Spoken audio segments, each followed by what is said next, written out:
All right, let's see.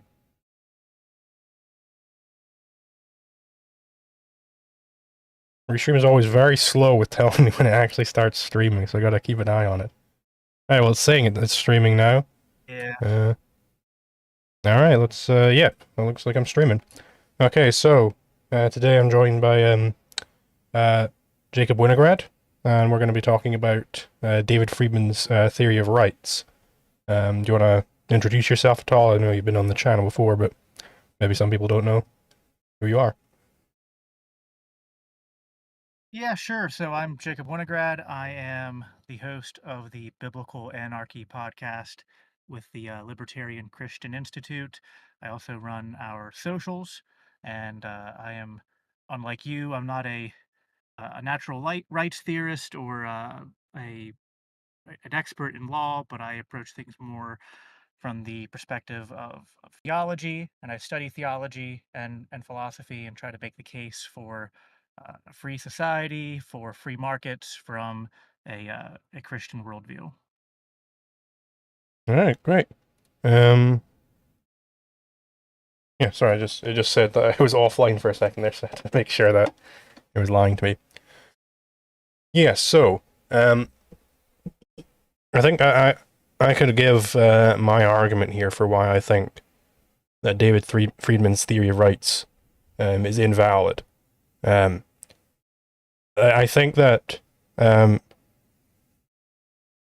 sort of his thesis seems to be that you can have a law arising on the market.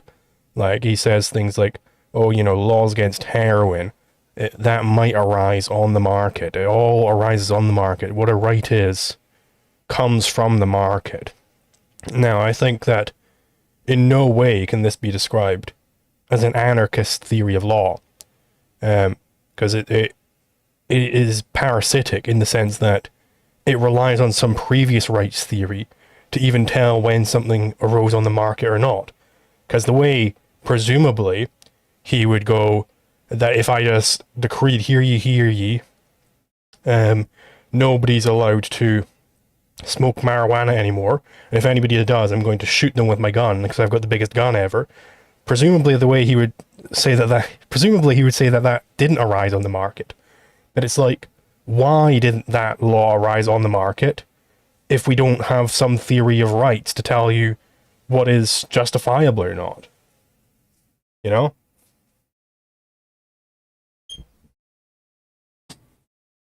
Sure. So let me just pull up my notes here. So yeah, as I said, we're talking about polycentrism, and this came up in our last conversation, then also a couple Twitter threads since then. And um, I'm not here to I guess defend David Friedman's theory of rights or his entire worldview, because I would probably share a lot of your criticisms of Friedman insofar as he is a consequentialist and doesn't really uphold the non-aggression principle as a uh, objective moral or legal principle. He says that maybe it's like a good rule of thumb at most, although I think he even said it's not even that good as a general rule. So there's a lot there in terms of like I don't think Friedman's a good philosopher. Um, Whereas even though you and I have our disagreements, I do get a lot of value from engaging with your content insofar as you engage in sort of philosophy and arguing for natural law, which although you're not doing from a Christian worldview, I as a Christian believe in objective morality, so um, there's some overlap there. Uh, the reason why I think Friedman has some value is more from his, I guess, economic expertise, and I think that it's common for critics of anarchism to assume that a society without a centralized legal authority would devolve into chaos or just be relativistic in some capacity where there is no enforcement of justice that to kind of use your language here, they assume anarchy is the law of the jungle, um, whereas it's not. Uh, we understand as Zancaps that a stateless or anarchist society does not imply a lack of law. It implies the lack of a coercive monopoly, known as the state, over law. And so then you remove the monopoly, and what emerges from that is not lawlessness, but a, I suppose, a decentralized enforcement of contracts and property and law, which we would define as uh, an extension of self ownership and the non aggression principle flowing from that. So the term polycentrism, of course, is associated with Friedman, and the way that I'm using it is not to adopt his entire philosophical framework, as I said, but just so it's not about the prescription of rights or a consequentialist worldview, but instead as a description of how an anarcho-capitalist uh, society would, I guess, come about and sustain itself and uh, enforce law. And so, even though he, I guess you could say that because of his focus being a consequentialist one, he does a lot of work as an economist on how would this work and how would you provide this and how would you provide this. So I think that there is, and then in terms of his the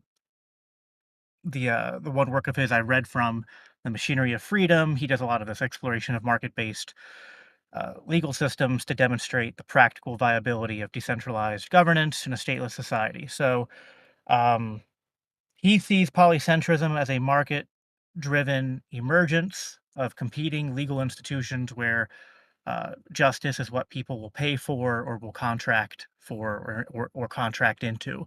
Um, in contrast, you know, we we would say that justice and law again are objective, and so we don't believe that like there are different competing and equally valid legal theories, right, or conceptions of law in a moral or philosophical normative sense.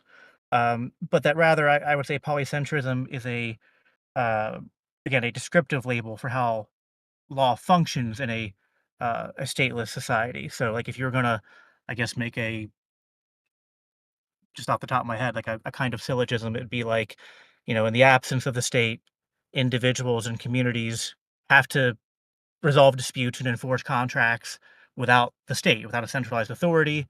And so then your different individuals and communities and organizations, these will form.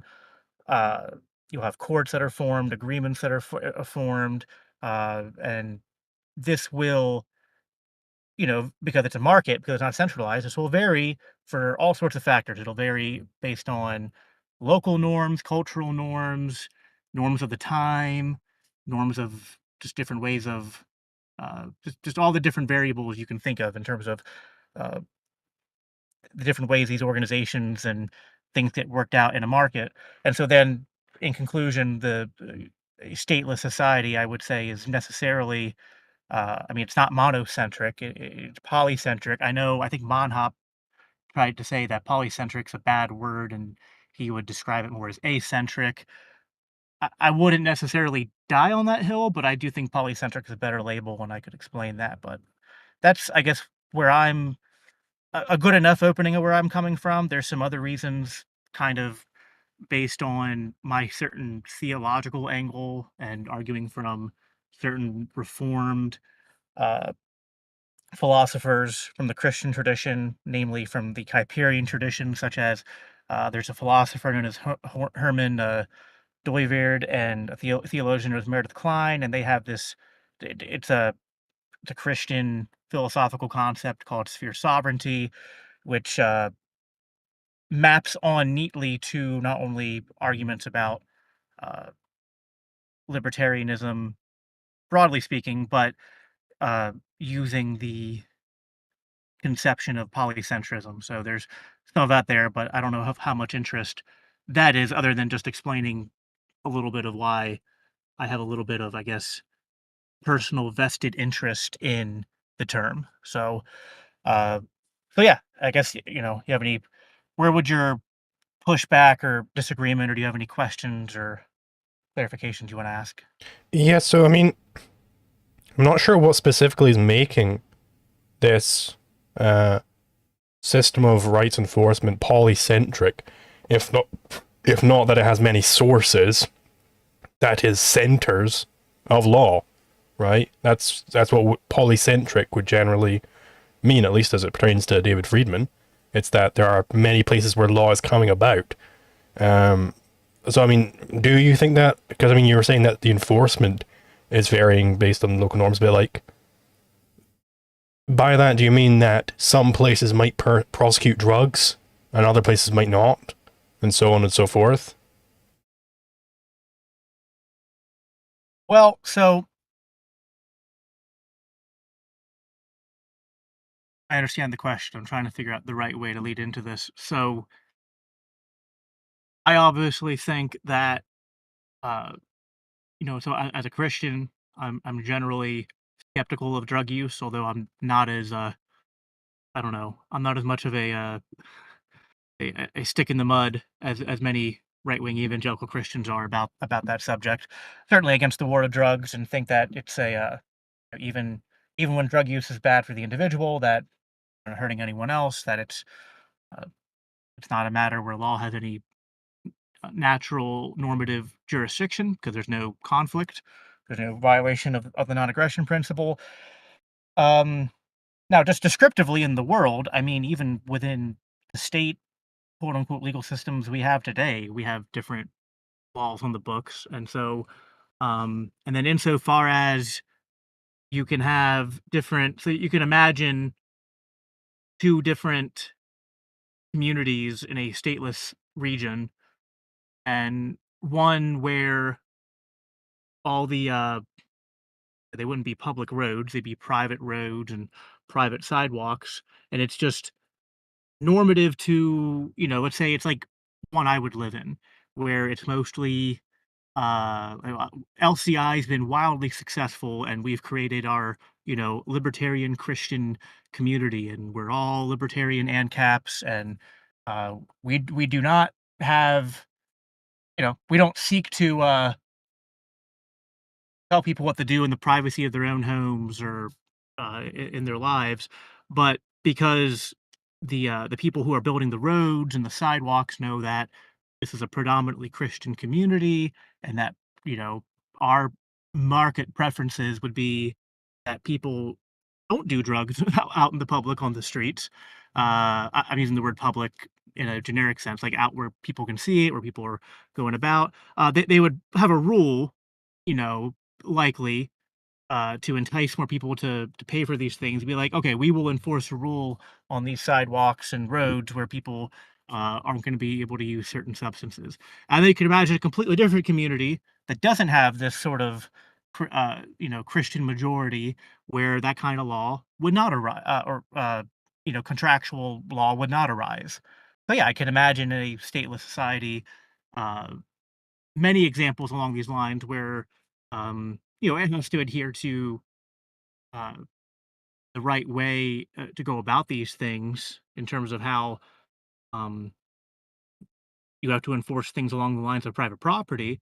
But you could, yeah, de facto see one community where you cannot use drugs out on the street and the sidewalks, and another community where you could. But then surely, That seems to follow to me. this is all still in line with the single, like, natural center of law. Or do you think that they can, if people get together and agree? Do you think they could decide on something contrary to the non-aggression principle? Well, I think what you can have is just basic human fallibility, and I guess you could say it's kind of a market failure of sorts where people get it wrong, even if maybe they think, okay, we want to not have people using drugs out in the open spaces where we can see them, where people are going to be walking their kids and families, and it's just not what we want. And so the people, so like those people who are contracting with the people to build the roads and the sidewalks go about to do this, and we can imagine maybe they write up the contracts in a way that isn't uh written correctly. And so we would say by the norms of the NAP in an objective sense, it's it's wrong and invalid. Um, but that would still be a outgrowth of a stateless society, and it would be, I guess the way I would describe that would just be that this is what I mean by polycentric, where you have like you know how people will describe the United States if we were to adopt federalism in its truest sense, that you have 50 different factories, 50 different states, basically running their different experiments. And I always tell people, well, if you like federalism, then you should really like anarcho-capitalism because it's that times like, almost infinity because it's just instead of arbitrarily varying it 50 ways, it's the entire market, and this is what the market does. Just like the market sometimes like people are trying to create phones or new networks or new cars, like Tesla and the Cybertruck, and like they're trying to do it, and even sometimes they go to the public, and then it's like, oh no, the cars are exploding, oh no, the phones are overheating and catching on fire, right? And so you're like, all right, they did it badly, they did it poorly, but the nice thing about the market, and because it's not monopolized, is that it can improve over time. Um, but it's possible for you know some period of time, a year, a few years, or what, until such a conflict arose that then people could see where the failure was. They might be practicing that law in a way which, sure, on paper, you could point out its flaws, but this is, I think, what polycentrism is getting at, because I don't think that you would, in a stateless society, although I agree with you that there is the one true law, that is that's the like the prescription side. But in descriptive reality, you are then going to see imperfect pursuit and execution of this in ways that we can and even cannot anticipate. Right. So, you're saying that this like legal fiction, I'll call it. That this sort of fiat will violate these, will prohibit drugs, but we don't care about the NEP, or maybe we do care about the NEP, but we're just wrong about it, or whatever. In some way, it's a legal fiction that they're able to prohibit these drugs. You're saying that this is still an outgrowth of a stateless society. But to even describe that society as stateless in the first place, you need to first accept the natural theory of law, and then you'd also then have to accept that they're wrong for enforcing it. So the only sense in which you could possibly say that it's stateless is by first declaring them to be wrong for acting that way. So it would be to say that they're not acting in an anarchist manner. So it's not clear to me at all in what sense this drug prohibition has arisen on the market. If it's a crime to enforce in the first place, this is a deviation from the proper market order, which would be perfectly in line with the NEP. Do you agree with my initial example that it's possible for a community to construct their contracts around the roads and sidewalks built in their community, and maybe it's not perfect, right? Maybe it's like, okay, in our community, there's a couple roads that still like, maybe the majority there doesn't want drug use in quote unquote public, but there's still a couple roads in this community where you can. But you would agree that there could be the creation of a bunch of roads and sidewalks which are privately owned, and the private owners could legitimately enforce quote unquote drug prohibition on that property, right? Uh, in That a that w- could happen. in a sense, you could say that, hey, this is my road. You're not allowed to take any drugs here. If I see you taking drugs here, then I'm gonna trespass you off my property. Yeah. Yeah. Um, so we agree that this kind of thing can happen, and then I could imagine for all sorts of reasons, right? So let me give you two examples where I think it could go wrong. One that's worse than the other. Um, One way it could go wrong is, and this is I think more what people will do, I guess, for my camp, and I guess some Hoppians will be like through a covenant community, will be like not just, oh, on the roads and the sidewalks, but we're going to try to construct this complicated web of contracts that even says, like, on your private property, in your home, this covenant community, you've agreed to not do these things in your home. And like, I think, and correct me if I'm wrong, I'll pause here for your feedback before I get to the second example. I think you've agreed that, like, there is sort of a way to do this, but in actuality, it's so complicated that the plausibility seems to be very low, if not practically zero. Well, I mean, the way you would have to do it is you could either do like, hey, we all sign this contract on the condition that you take a drug in your house, you agree to transfer $10,000 to me. So you have like some sort of penalty clause. And you could even get it as Right, extreme penalty as clause. you transfer your entire house to me, and then I'll sell it to somebody who's going to be more in line with their values. But like you Right. couldn't literally say But you're not allowed to take drugs in your own house. Like there's no way to enforce that. right, right, right. So we're agreed on there. Now we could imagine someone is like, okay, I want to create this covenant community that enforces drug prohibition, and uh I guess almost three examples. One just does it the wrong way entirely because they're just, maybe they're libertarian-ish, but they're just so against drugs that they're like, you know what, it's like, I think covenant communities are legitimate. I think that, anything that anyone signs is valid, and so it's the cartoonish version of a covenant community, and they're just, flat out saying, "You can't do this, and if you do it, like, the contract just says that, like, we'll come and lock you up," or something like that, which would, we would both be against that and say that's not valid. Um, this is not a valid outgrowth of contracts which are in accordance to non-aggression principle, and just strict enforcement of property rights and, title transfer and etcetera. So, then you can imagine someone who is even, like, conscious about trying to do it the right way, but just, like, they hire people they hire to write the contracts do a bad job, and the contracts are poorly written, um, and then those who sign it don't do their due diligence, and, like, or even if they try to, they just miss the fatal flaw in the contracts, and then you can imagine, like, maybe 6 months or 12 months goes by, and they, it's not until arises that exposes the issue that even people start to actually realize, "Ooh, these contracts weren't written up in the right way." Um, you hopefully, your hope is that as people realize the contracts are not correct, that then they are voided and rewritten, and re-agreed upon.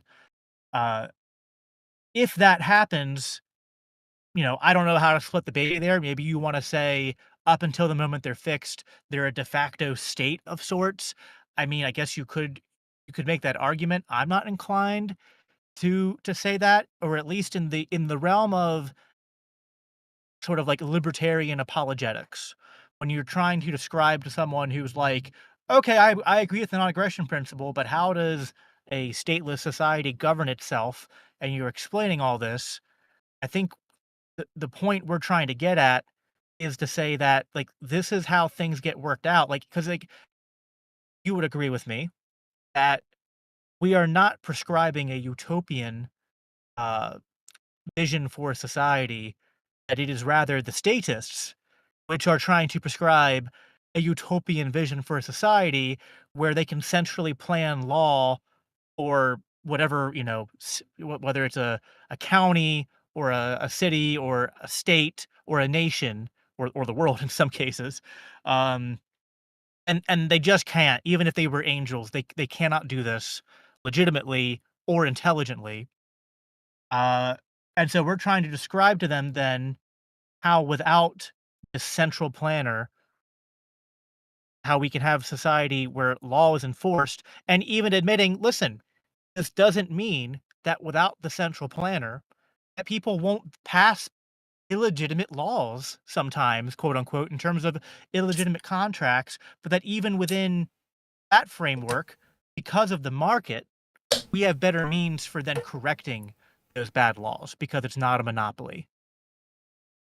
I mean, I think whether you want to describe these, either the cartoonish Covenant community just not caring about laws, I mean, whether you think that it's proper to describe that as a state, I don't really have much skin in that game. I don't really care at which point somebody considers some anti-productive class to get large enough to be a state, or if size even matters, I don't know.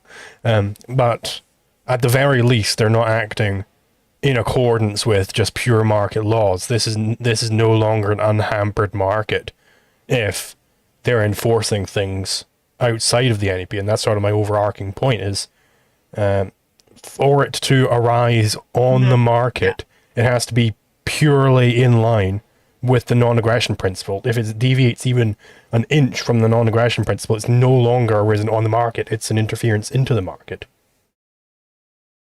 So I agree with you, or at least I agree with you enough in the first example to say, like, sure, we could say that is not an example of law emerging on the market.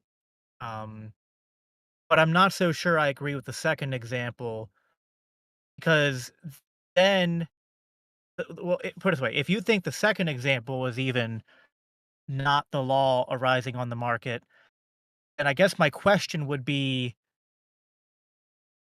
do you think that every instance of just like whether it's uh yeah, just varying degrees of badly written contracts, that those are all like, even though they're like, what are they coming from if not um the market? Like, how would you describe that system? Like, it seems to me that because like, and what I'm wrestling with here, I guess, and what I'd want you to engage with is like, because I don't want to put words in your mouth, right? I don't think what you're trying to say is that an ANCAP society is this utopian vision where the market always produces the correct like outcome and all contracts are always perfectly in alignment with the NAP and no one ever makes a mistake. Like, I don't think that's what you would say. If my answer to that potential objection or wrong way of characterizing an ANCAP society, if my answer isn't correct in your view, I guess what would you say to, the idea that like, well, it's not utopia and no, people aren't going to get this correct all the time. So how would you describe that? Like, because I mean, isn't that? I think that's. I guess this is less about the NAP and more about the free market. But like, I think that's a tangential, important part of just the broader libertarian framework is that we believe in that free markets are superior to the state because of human innovation and things being able to improve over time, and that's a strength for our system, which the state monopoly lacks. So it seems like but to argue from that needs to I think at least admit to the possibility of imperfections in the laws and contracts emerging from that system, right? Like that's the way if I'm missing something, I'm open to you show me where I'm missing it, but I just don't see what I'm missing here. So I think first of all, you're asking me, well, how would I just, what word would I use to describe this system of, the Covenant community where it's like poorly written contracts, but they're trying to get to it from contract, right? I mean, yeah, you could describe this as some sort of like a case law or a judge found law system, or like even a contract law system. I am not particularly concerned with how to describe systems, because I don't think that's part of philosophy. I don't think it's part of philosophy to say, hey, this particular bureaucratic structure, what do you call that? What is part of philosophy is giving you the ethics where you can look at a bureaucratic structure and say, hey, this is an invalid arrangement you have going on here. This doesn't comport with the objective standards of law. And so you asked, like whether Ancapistan, or I don't know if I don't think you used that exact word. I'm paraphrasing. You asked if like the anarcho-capitalist society, if that would be a place where the market always produces the perfect outcome and decisions are always in line with the NEP. I think you've flipped it around, because I don't think the market is producing these things, you look at some bureaucratic arrangement, and before you can decide if that's a market arrangement or not, you need to have the non-aggression principle. And you look at this and you go, okay, well, nobody is aggressing on anybody else here. There are no conflicts being initiated.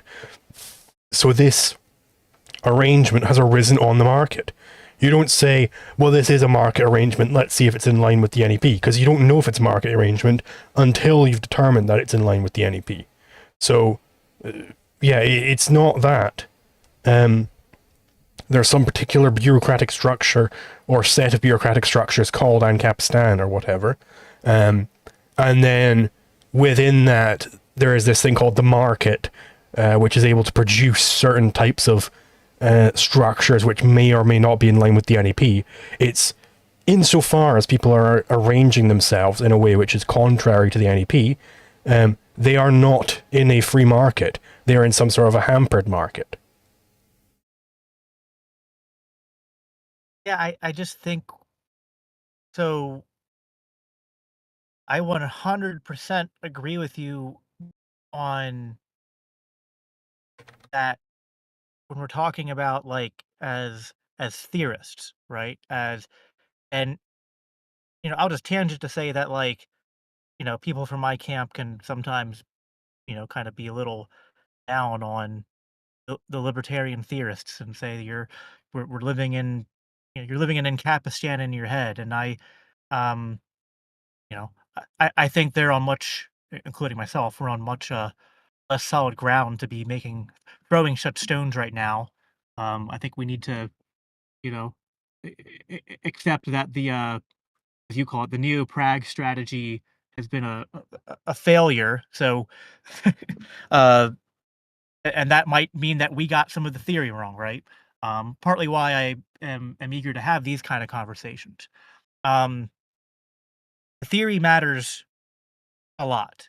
Education, Isaiah's job. We've talked about this. Uh, and just that, in all areas of life, if we're not starting with the non-aggression principle, then judge what we see in the world, we have a faulty compass and we're going to end up in the wrong place. That said, I think there is room and importance, as I've just laid out, for what people like you are doing. I think I do some of the same, but from a different angle, more approaching from theology. Uh, I Leaving aside the neo-prags, that's a conversation for another day. But leaving aside them, I don't think that just, in general, there is something deficient or wrong with some branch of the liberty movement, to use that as a label for now, um, highlighting an importance in not just the theory, but as I kind of laid out at the beginning, that like, but just that being able to say like, all right, so we're telling you that because of our theory that we should abolish the state and abolish the state in like, in a way that like to us we'll call it radical, even though it's really just like normalizing something that shouldn't be radical, which is just do not aggress against your neighbor, right? Um, shouldn't be that radical of an idea. Just centuries of indoctrination and whatnot have made that a radical idea. Uh, but to the outside world, to the normies, our ideas are radical.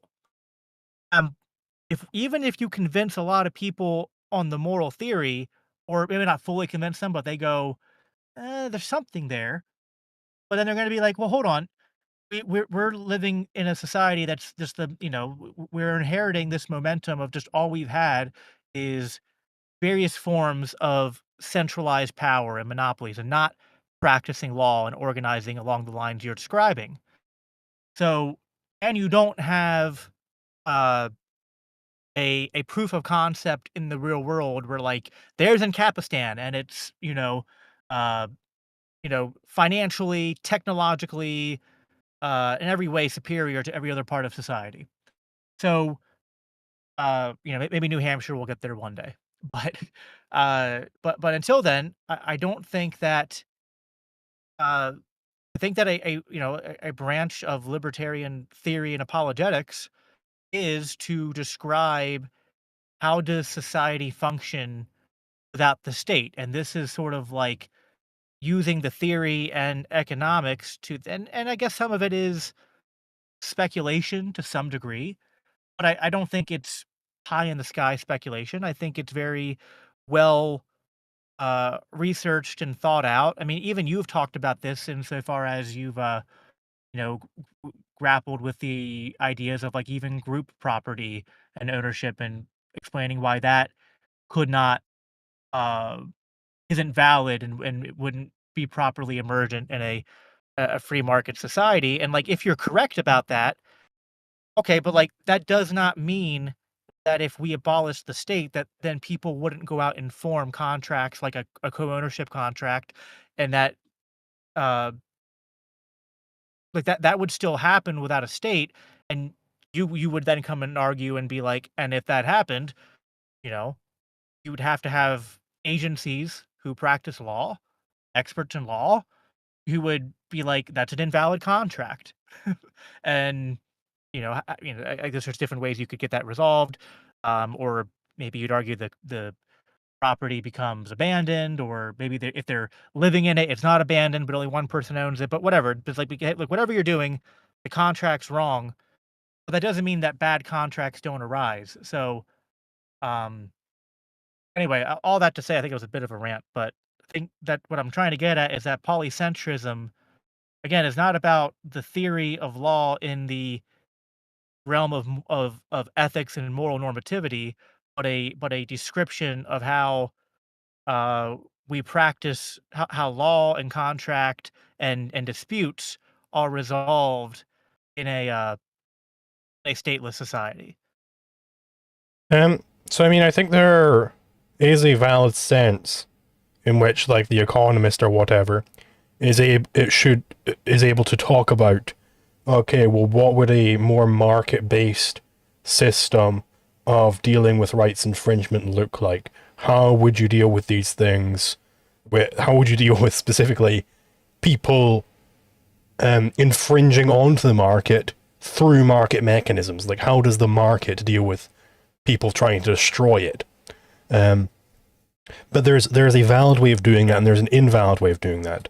The invalid way of doing that is doing this sort of ancapstan your head. Ironically, I think that's the better way of using the term that someone like David Friedman would do, where you're like, wow, here, like, taking the bureaucratic structure, the society that you're imagining as the primary, and it's like, well, that's anarcho-capitalism. Anarcho-capitalism means we want this type of society.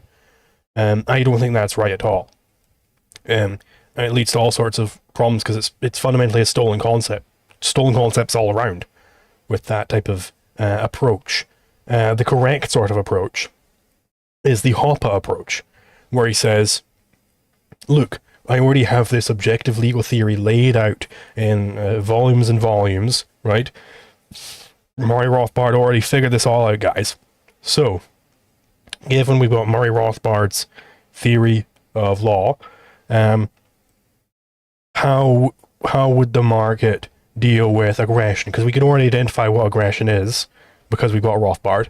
So how would you deal with that on the market? And then, he teases it out, and it turns out that insurance is probably a pretty way of dealing with it because it's a certain type of risk that can be insured against. That's how you deal with risks, right? So that's the type of thing you want to do. And to be clear, when Hoppe's doing that, he's not actually specifically being a libertarian, right? He's just being an economist. Any economist could do that if a libertarian were sitting next to them and saying, yeah, that type of thing's an aggression, this type of thing's an aggression, blah, blah, blah, blah. Any economist, any competent economist should be able to say, okay, well, here's how you deal with that thing you're calling an aggression. And they don't even necessarily care whether it's justifiable to commit aggression or not. Like, that's outside the normative realm at that point.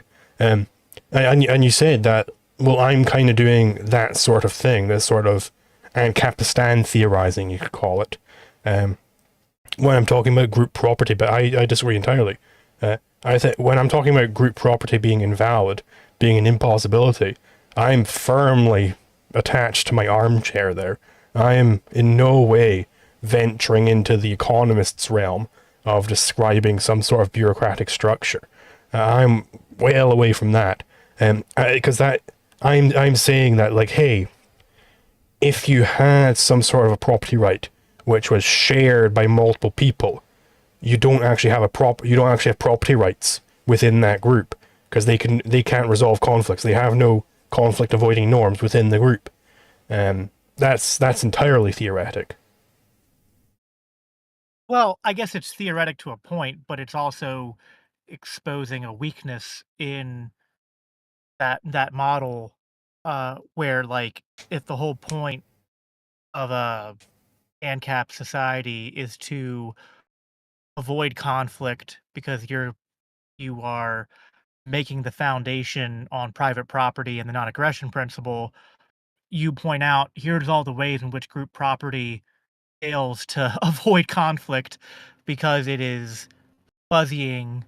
I mean, I'm using my own language here, not yours, but it's making fuzzy the, like, well, who actually owns it and who has the right to exclude and set rules, and so I think it's a little bit of both in terms of pointing out it's not consequentialism, but it's pointing out that, like, hey, not only is this incoherent by private property norms and the non-aggression principle, but, like, you know, let's play it out in our heads with your examples of uh, um, Friday and Crusoe on the island with the stick, and me trying to decide who's gonna paint the house of my wall, the walls of my house, and things like that. So I don't know. I mean, I think I think you're doing a little bit more than just resting on the armchair there.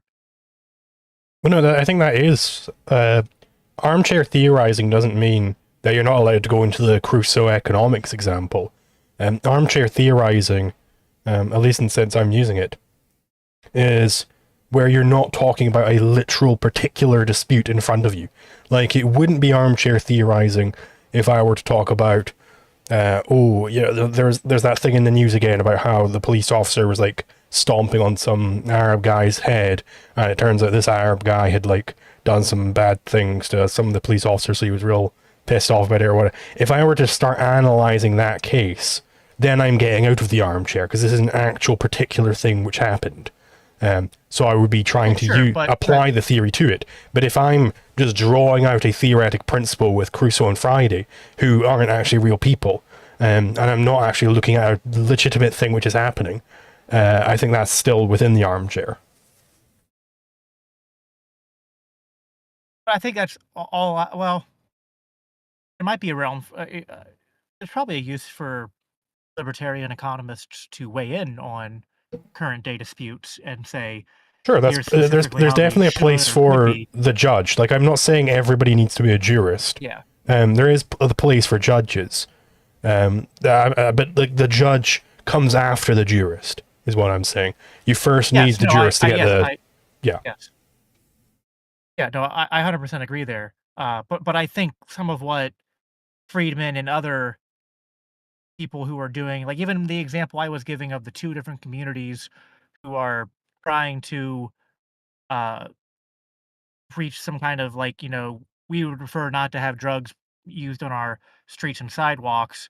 I think that's doing armchair in your words, but it's still also talking about, like, what does a stateless society look like, and how does uh, because I think I guess a question I would have for you. I haven't heard you talk about this much because I guess it to be fair isn't really your focus, but uh, I'm sure you would agree with me insofar as, I mean, especially because, like, you believe in things like the strategy of Isaiah's job and whatnot, and the gathering the remnant and commitment to being principled and radical, that, like, not all cultures are, and, like, set aside, I'm not using this as a, like, sneaking in stuff about the border argument, but just, you would agree that not all cultures are this is going to be a clumsy way of putting it, and I could see where you could pick it apart. But if you understand the heart of what I'm saying, not all cultures are equally conducive or compatible with the ideals of liberty. And if you were to like be like, could these people, if we abolish the state, would they just would they drift towards just recreating a state, or would they drift towards perhaps a spontaneous order? Um, I mean, I think you can. I will say that is definitely true. Like, I mean, if you look at Africa, I mean, people ask this question plenty of times. What is the reason why Africa is so uniquely, like, chronically poor? Well, the reason is that they have a culture which worships poverty, and they constantly choose poverty over prosperity. So yeah, no, I absolutely agree that certain cultures are going to be more conducive to liberty than other ones. Yeah, so I think there's a component of that which is coming into play here too, because you can imagine, and so this is less of a, again, the theorist stuff and more of the, which I think this came out in our last conversation, that you tend not to worry about the specifics, um, and perhaps I worry too much. But I tend to wonder, like, okay, like if we're starting to get to a critical mass of libertarians and ANCAPs, and we're starting to uh, see that like a free society is over the horizon, and not the whole world is there yet. And then you can imagine even from there, fast forward a couple hundred years or however many years, and then it's like, well, like over 80% of the world has like abolished their states. But even then, you could still imagine that there would be different local norms, different cultural norms and customs. And I think that, and this isn't from you, this is more sometimes from, and they're not anarchists usually, but more from like the Reason Cato style libertarians, where on one hand, they kind of seem to embrace the progressive mantra of diversity is our strength in a way, but and they're for open borders, but then they can also seem to have this sort of like uh I'd almost label it like a uh a childlike color blindness, where they don't recognize that all cultures are different, uh and they almost feel like that a libertarian society would almost be like a monoculture, which seems to me to be just uh, not realistic at all, or empirical. So I think that's kind of an element of this polycentrist um, conception as well. And I think you're right insofar as that, like any deviation from the NAP, and we would not say that at least insofar as that law or contract which deviates from the NAP is being enforced, that is not compatible with the NAP. That's not a anarchist interaction there. But I think just from a zoomed out perspective, you're describing, if the world's 90% or 100% uh, like without a state, uh, because of these cultural differences and whatnot, you're still going to see people, just like there's going to be individuals who just commit aggression. There's going to be communities and contracts which, just for various reasons, some nefarious and intentional, and some just because of ignorance, uh, they're gonna get it wrong. Um, and I think it's okay to talk about that as a means for then exploring how, as I said before, that's not really a problem. Not because, oh, we'll just call them anarchists anyway, or that will be like, oh, well, it's okay if the Covenant community is stoning gay people because, like, they all agreed to it or something like that. That's not what I mean, but just more that, it's not utopian, and there is the compared to what. We'd be like, you know what? Even in this society, you might be able to point to instances where people are still getting it wrong, but this is way better uh arrangement to be living under than the status quo. And there's way more opportunity to improve upon any imperfections that do arise than in the status quo where law is illegitimately practiced and monopolized. So, but I agree with your distinction and emphasis that the jurist has to, um, like, objective law has to be antecedent to case law and emergent law, in terms of a comprehensive libertarian theory. And I think Friedman gets that wrong. He acts like there is no objective law and the emergent law is the law, which that's obviously nonsense. You can't. I don't even know. Like, this is a tangent, but in my debate with Andrew Wilson, he did the same thing where he appealed to. I was like, "What's your standard?" Because he called something. He said that taxation that took from the rich to give to the poor was theft for some arbitrary reason, and but not all taxation was theft. And I was like, well, when is taxation theft? What is your standard? He's like, well, you just have to go case by case. It's based on case law. I was like, what do you mean? Case law has to be appealing to, like, what do you think judges are? I mean, ideally, what judges are doing in case law is ruling based on some kind of standard. So I don't even know what Yeah, because people I mean, like that are even saying when they. Anyway, that's a tangent, but I figured you'd appreciate that. yeah, because I mean, ultimately, like, to have a pure case law system, it's like utterly parasitic. Because you can imagine, like, obviously in the religious case, it would be Adam and Eve in the first case. It's like, okay, and then Adam and Eve, they had some like children, Cain and Abel or whatever. I don't know the Bible. They had this conflict, and it's like, okay, well, how do they deal with this conflict? They go in front of the judge. The judge bangs his gavel and said, "Don't worry, I will appeal to the case law." And he looks over his book and he realizes, oh, well, shit, there is no case law at this point because this is the first case. So what do I appeal to Right. if not, obviously in the Christian case it would be God's law. In a secular case it would be some sort of objective law based in like the nature of man or what have you. But there has to be, for you to have case law, if you think that case law is valid, there has to first be some previous theory of law, which is antecedent to it. Yeah, no, I 100% agree with that. Otherwise, like, if you just have case and emergent law without some sort of objective law preceding it, that would just be fiat. Mm. Like, I don't know how else it wouldn't be, right? Yeah, and that's sort of like my main So, complaint with polycentrism. I think it is, properly speaking, it is just this type of fiat. It is just saying that, hey, there can be these different centers of law, and it's all just equally law. Um, but then, in what sense is this even anarchist? If there can be, because for it to arise again, for it to be arising on the market, it by definition has to be in line with the non-aggression principle. If it's out of line at all, then that didn't arise on the market. So market-based law and market-based law enforcement could never be polycentric. It could only ever be in line with the NEP, which is acentric. yeah, so all right, I think I see the heart of the disagreement here. And I think it has to do with the use of the term market.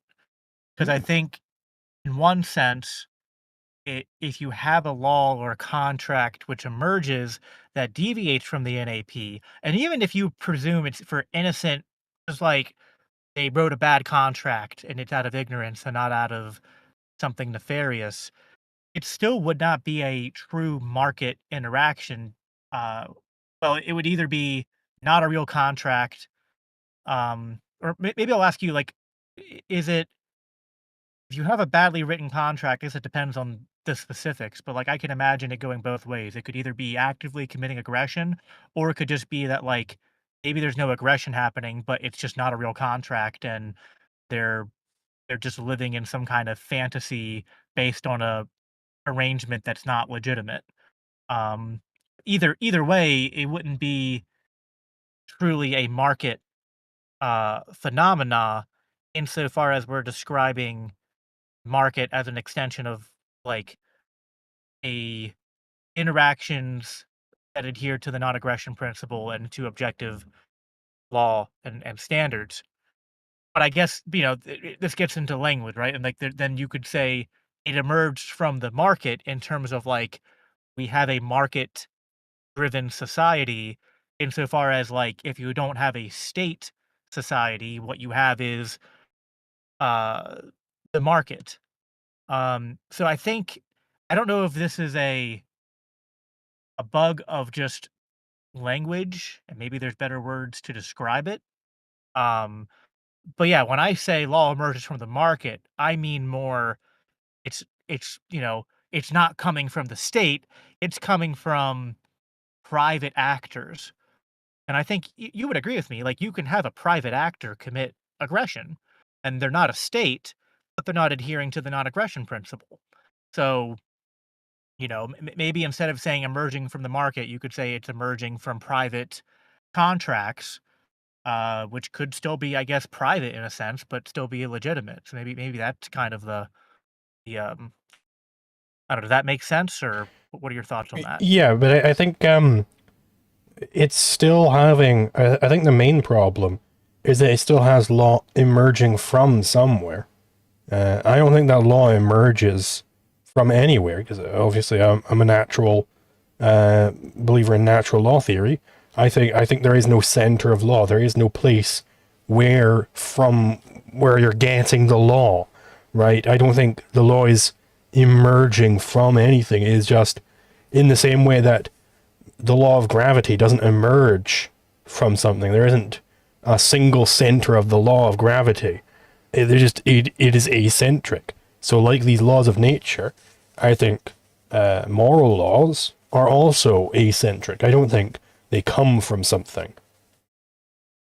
So so again, this is like I don't disagree. This is just I think a whole mix up on language. Uh, and maybe calling it like the way I usually describe this is not polycentric law.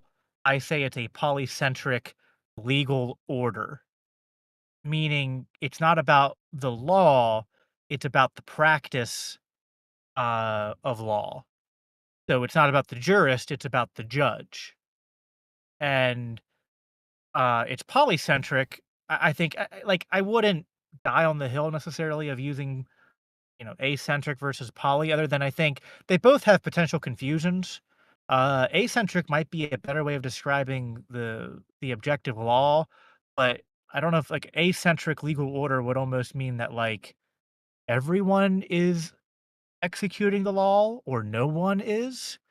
And I think poly gets is a better way of describing it because it would be like there's not one central law enforcer or interpreter.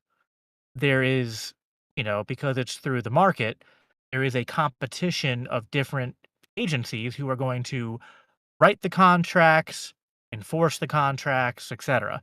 Um, that's why I think poly is a better descriptor because and then also because of the like it's going to the practice of law insofar as like I think you would agree you can have deviations on how certain people arrange society and their contracts and whatnot that adheres to the NAP, but that can be wildly different, as I described in some of my examples, because of cultural differences, which they aren't necessarily tied to geography, but I think to some extent, even in a free society, you would see, freedom of association play out like in both ways. You would see places like New York City where you had these giant melting pots, and then you'd have places where people who were like-minded, like the Amish got together.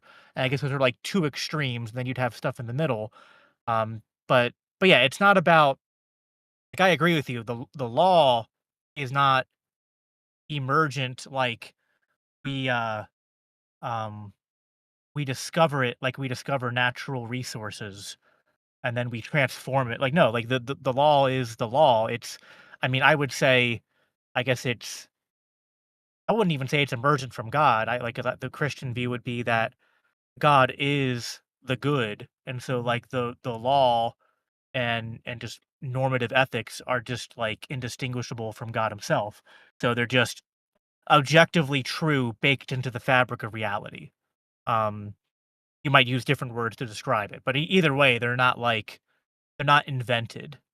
Um, so anyway, I don't think there's really a disagreement at bedrock here in terms of concept, probably more just in terms of, I don't know, somewhat emphasis and somewhat, just needing to like, I think, like, what Monhop says was he doesn't like the word polycentrism because people are going to confuse it with Friedman's view, which, I guess what, because like, I just to be clear, so, like I said before, my area of primary, uh, interest and study comes from, uh and I get this from my mentors, Gregory Baus and Carrie Baldwin. You might be familiar with Carrie Baldwin. She did the Heard of her. debate with Walter Block on abortion at the Soho Forum Mhm. uh, several years ago. But they both have done academic work tying together Reformed theology and libertarian philosophy within, again, that Kuyperian uh, tradition. And so we use this Christian concept called sphere sovereignty, and then basically say like in, this Christian concept about how society is normatively ordered by God to be like um to be differentiated through different spheres that are self-governing is very similar to the anarchist conception of society where it's a polycentric legal order. There's not this cuts back against the idea that some Christians and just normies have, which is that like the state is natural. And the state is just like this giant sphere which subsumes all of society and just like the family and the market and just everything that happens in the world.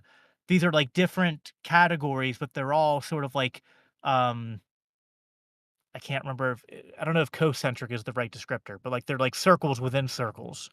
Concentric. And the state's the biggest circle. Yeah. And we say no, they're not circles within circles. It's not because it's that these are distinct circles that maybe at times touch and overlap, but they're different. Um, so that's why that's why Carrie and Greg adopted the polycentric label. But we're not adopting it to say law is itself emergent or subjective. So you could say we're sort of subverting maybe the original use of how Friedman used it, but I think there's some nuance there because I guess it's both. He's saying law is emergent, and here's how an anarchist society would work. I split the baby there and say law is not emergent, other than just like the only thing that's emergent is just things that happen in the market and how it plays out. But the law itself is of course objective. Right. I mean, so I don't have a problem necessarily with saying polycentric legal enforcement, but I think it is very confusing. Um, because normally when people talk about polycentrism, they're talking about having multiple sources of the law. Basically, it would mean David Friedman's legal theory. I mean, yeah, I mean, I agree that you probably wouldn't have on the market a single person or a single group who are doing all of the rights enforcement. I think that's probably almost certainly not going to happen. Because, I mean, of course, monopolies don't Right. form on the market, so you wouldn't expect that. Right.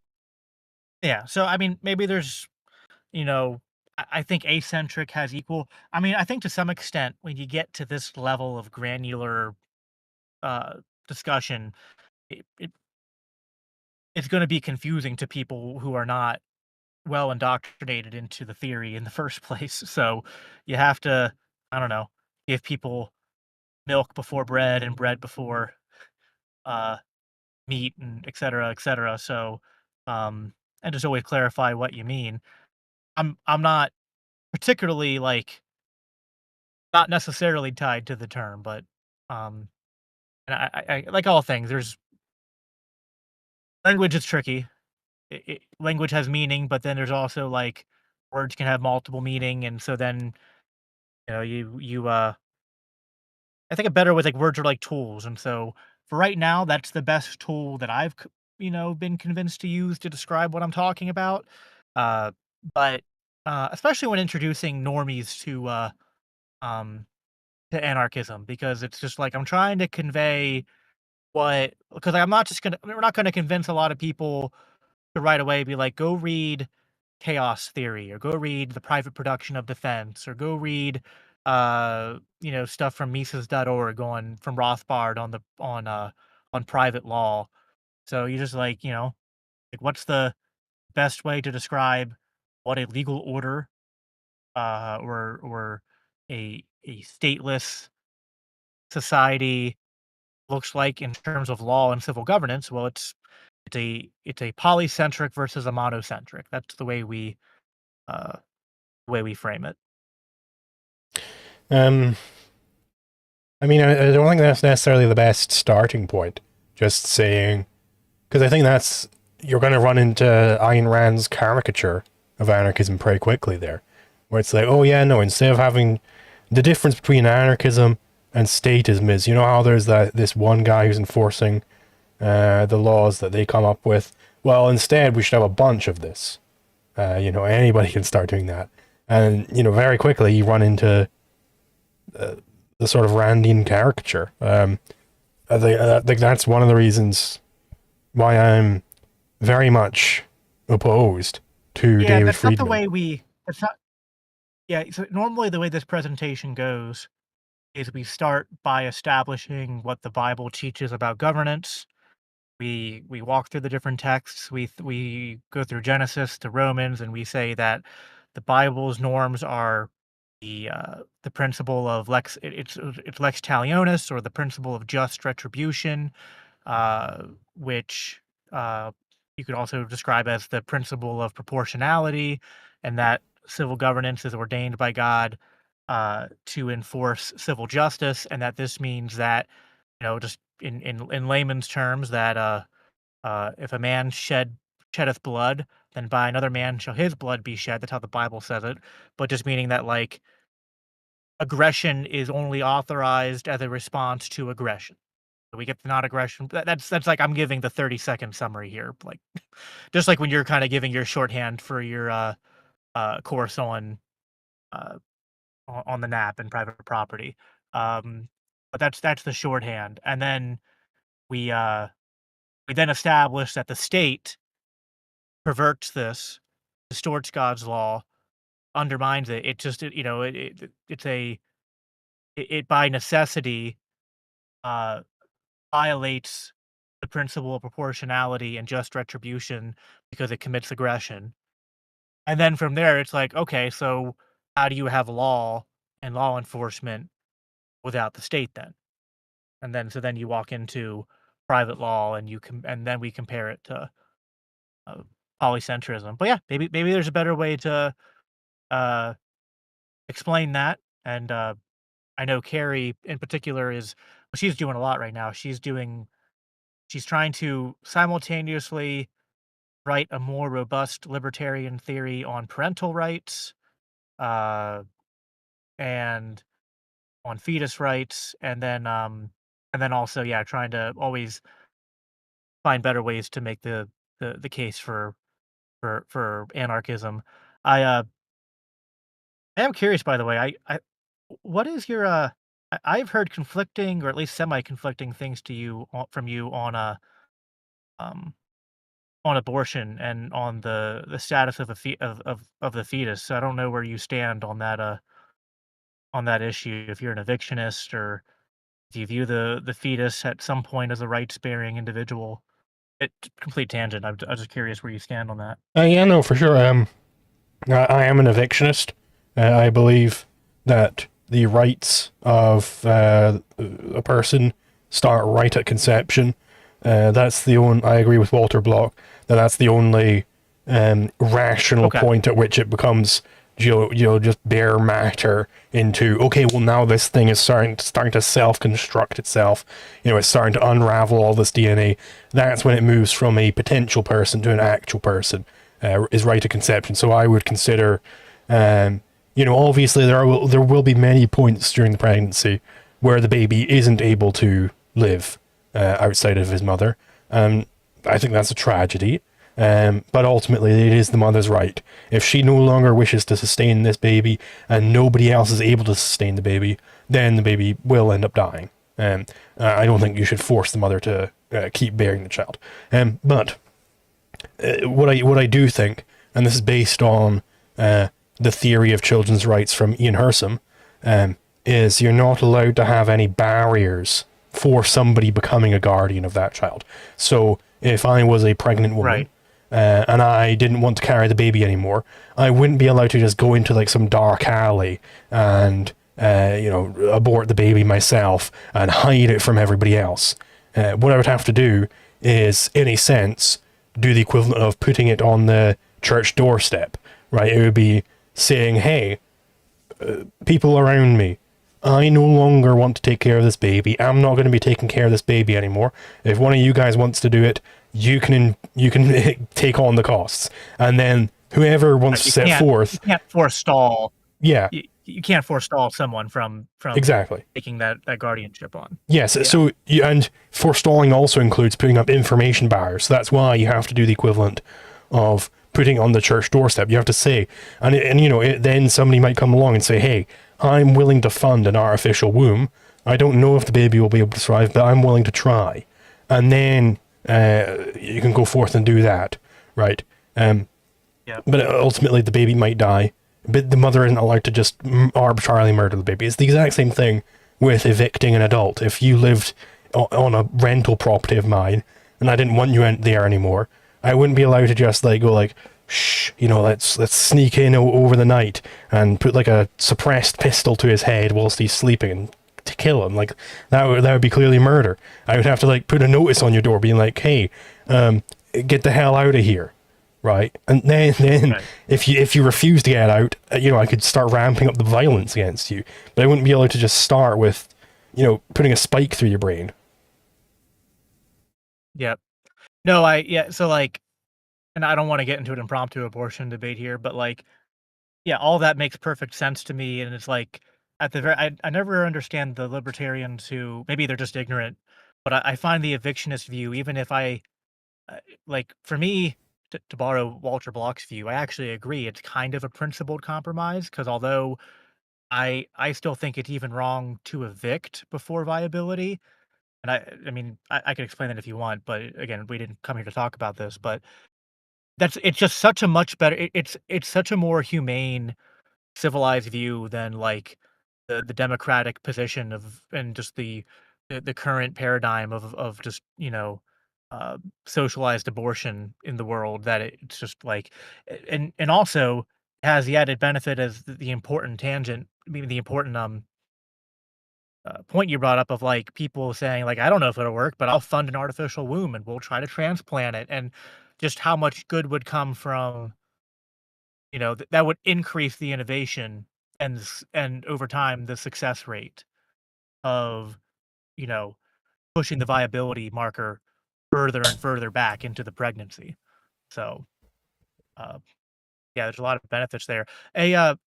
Another related thing I wanted to ask you, which kind of, you know, related to all this, on the group rights thing, because 'cause I've been thinking through that still a lot, uh, and since we brought up abortion and parental rights, and this is something Carrie's doing a lot of work on, what is your view on, uh, like, the I guess, like, the parent-child relationship as that maps onto group ownership? That's been one that and I try to, like, go back and listen to all your as many debates as I could have you done with group property, which are all hard to listen to because you find very insufferable debate partners. Um, but the I haven't heard anyone bring this up. Like, so, like, if so, like, at least in terms of like if a normative, you know mother, father, procreate, have a child. Uh, they obviously don't own the child, but, like, how will you describe that relationship? Because, like, I would say that, like, they're guardians Mhm, and they have a legal right in terms of, like, I guess I would the way I would describe it, maybe there's a better way, is that they own the guardianship mhm. of that child, and they have the right to exclude others from that. Now, if they give up that, as you said, they then can't forestall others from taking it.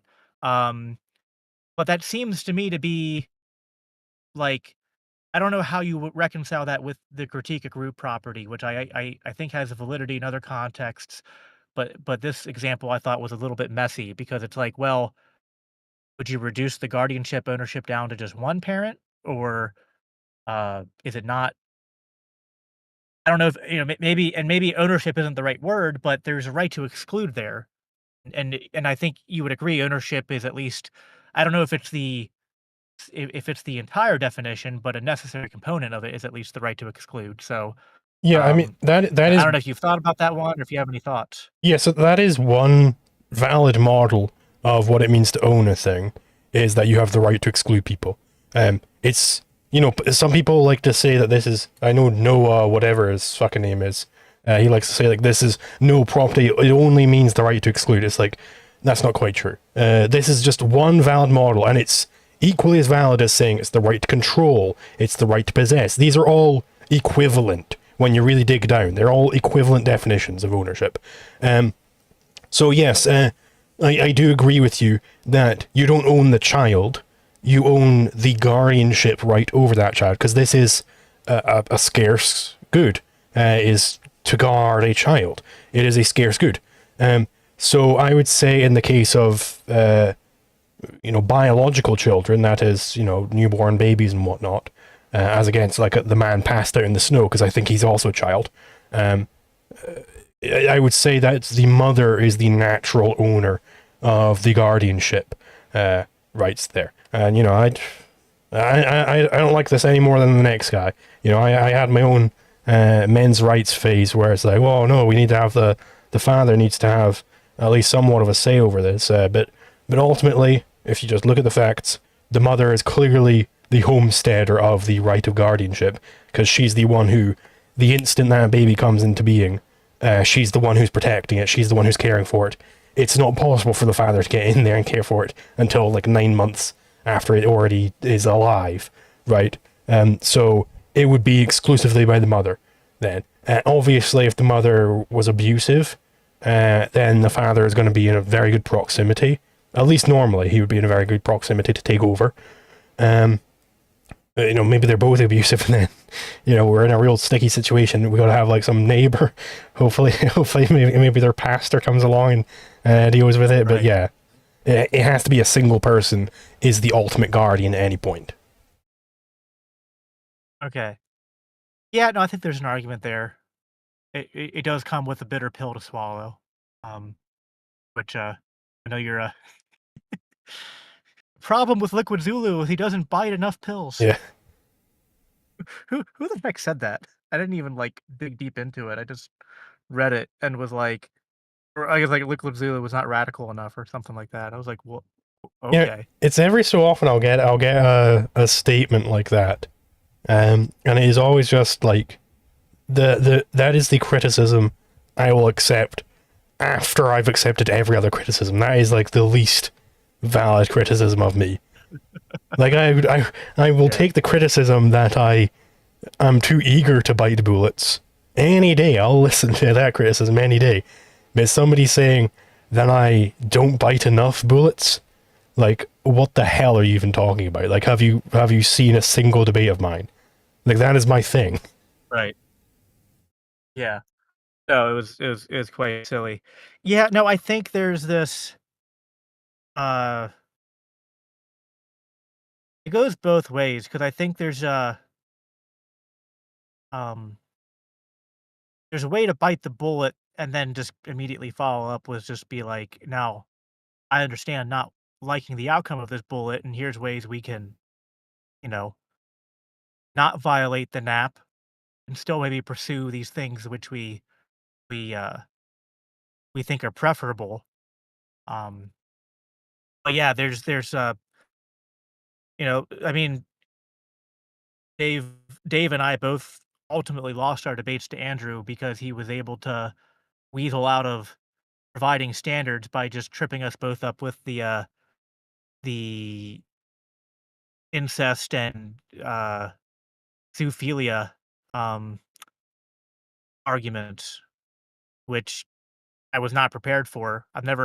I gotta say, before Andrew, I never had anyone be like, like in the endless objections, like what about the roads and what about fence and now from my Christian circles, I'll get what about gay marriage and what about abortion. I've never gotten what about incest and zoophilia, um, uh, which is just on the fly. I was not prepared to bite that bullet, but yeah,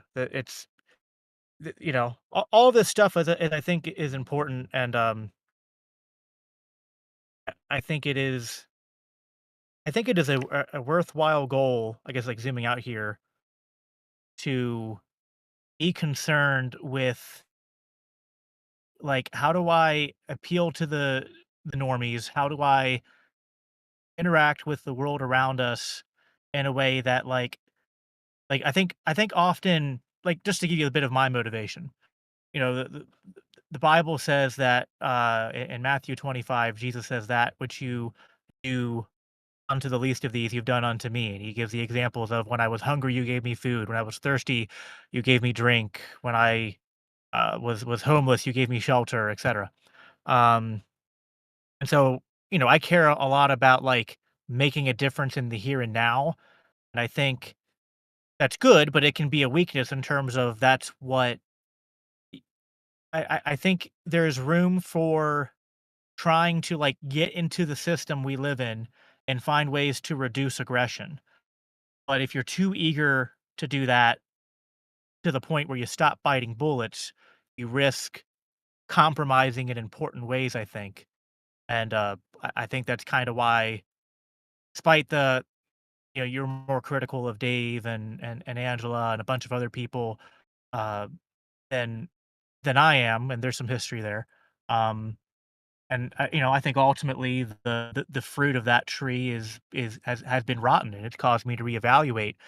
Um, I understand the motivation of trying to make a difference, but um, to I guess to quote from my own book, I mean, what profit a man if he gaineth the whole world but loseth his soul? And yeah, definitely a lot of lessons to be learned, and you know, I sometimes get a little irritated at some of the uh what are they? He fell for an award memes. Fill up my comment section at times, but you know what? I mean, I guess just to your audience and insofar as people from my audience listen to it, I think it's just like we gotta be graceful in defeat and just take the lumps is I guess what I would say. Um, I mean, I guess I would encourage you guys to, insofar as you encounter people who are willing to learn the lessons, to try to be, you know, gracious and then have conversations to be like, you know, here's why we were able to predict this correctly. Um, I don't know if you have any thoughts on that, but I think we kind of Yeah, I ran mean, out of talking points on the other stuff, so I thought this might be a good thing to end on. yeah, I'm fine to talk about whatever. Like, yeah, so sort of two things there. With respect to debates, we're in a different sort of era of debates now.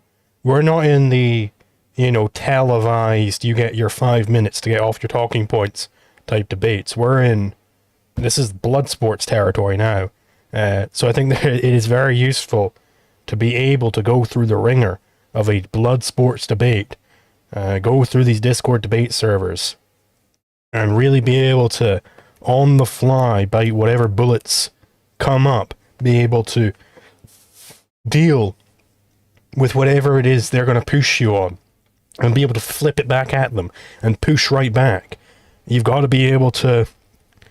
It's not easy. You got to be able to very quickly identify exactly what your opponent is saying and exactly what tricks they're trying to pull and exactly where they're trying to take the conversation, so you can then map out in your head exactly what response you're going to need, like 3 back and forths down the line, so you know to get ready for that. And it is difficult, but it's very important, especially, obviously I am very critical of Dave these days, because I think he is presenting himself as like the libertarian debater, as like the king of libertarian debates. But he isn't willing to bite these bullets because he's still, in a sense, in the old media mindset of what it means to have a debate, where you've got these curated panel of people and you'll have a host just ask each for their little talking points one after the other, and he won't let them interrupt. But that is not the world of debates we're in anymore. We're in the world where it's war.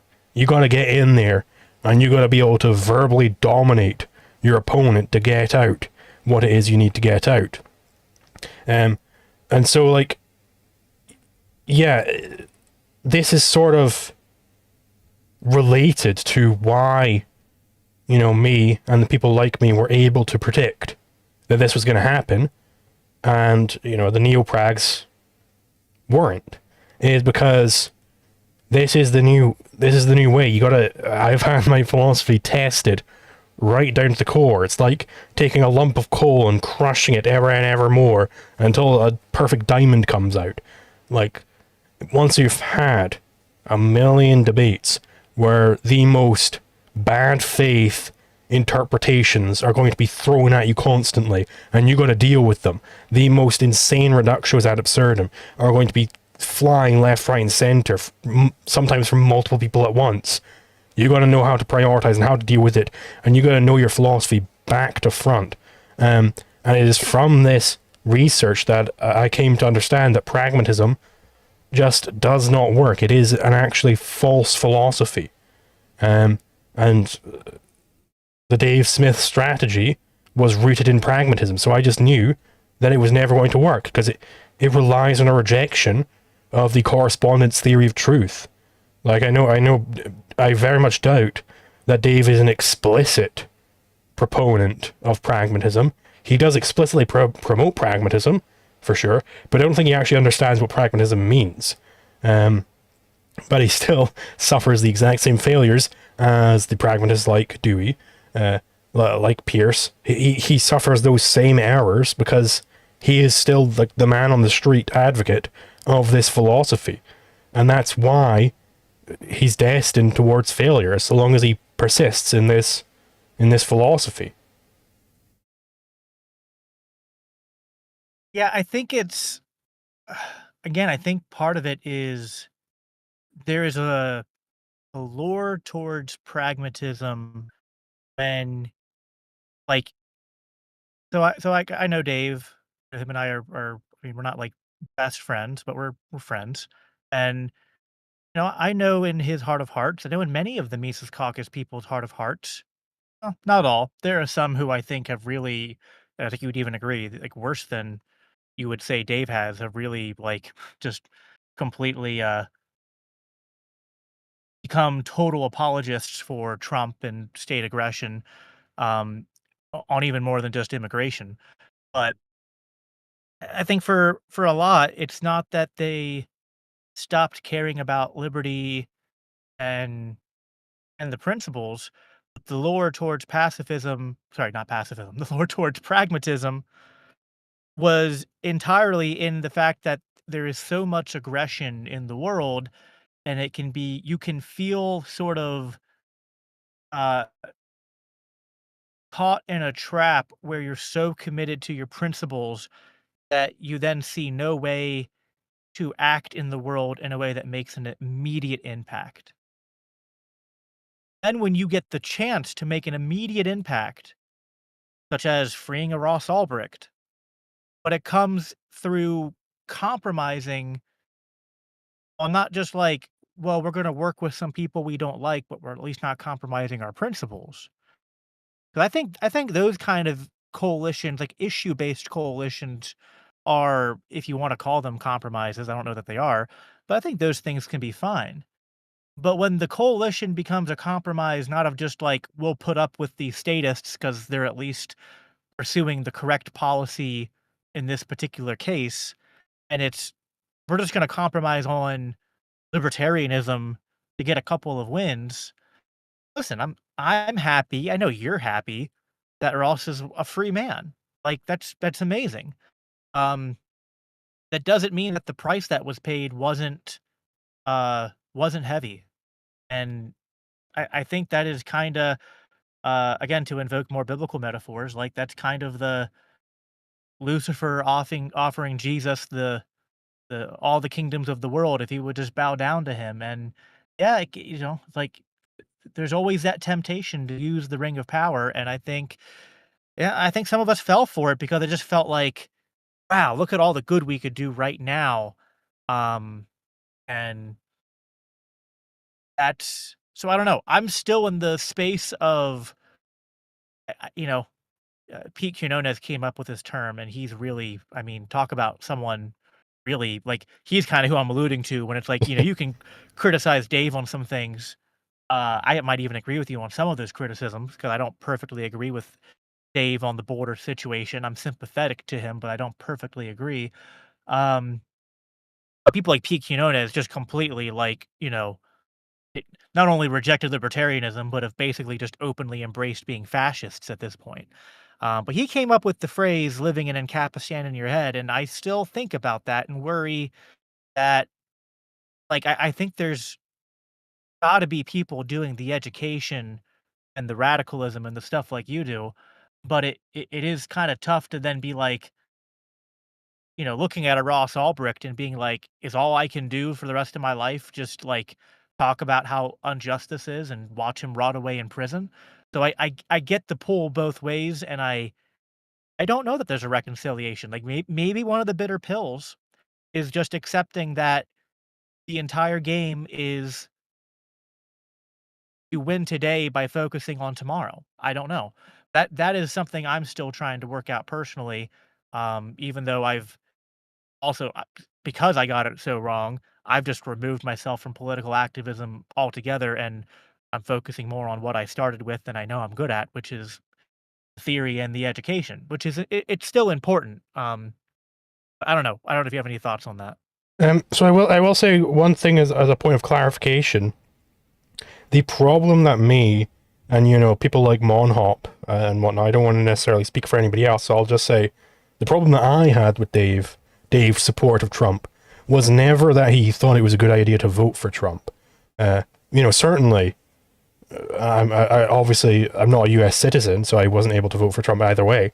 But I very well might have voted for Trump, just given Doge was very promising, and also freeing Ross was very promising, and of course he did end up freeing Ross. So at least that comes about from it. Like that was never the issue. I know Dave likes to paint it like people just have an issue with him voting for Trump. That was like his whole framing for that Twitter space he did.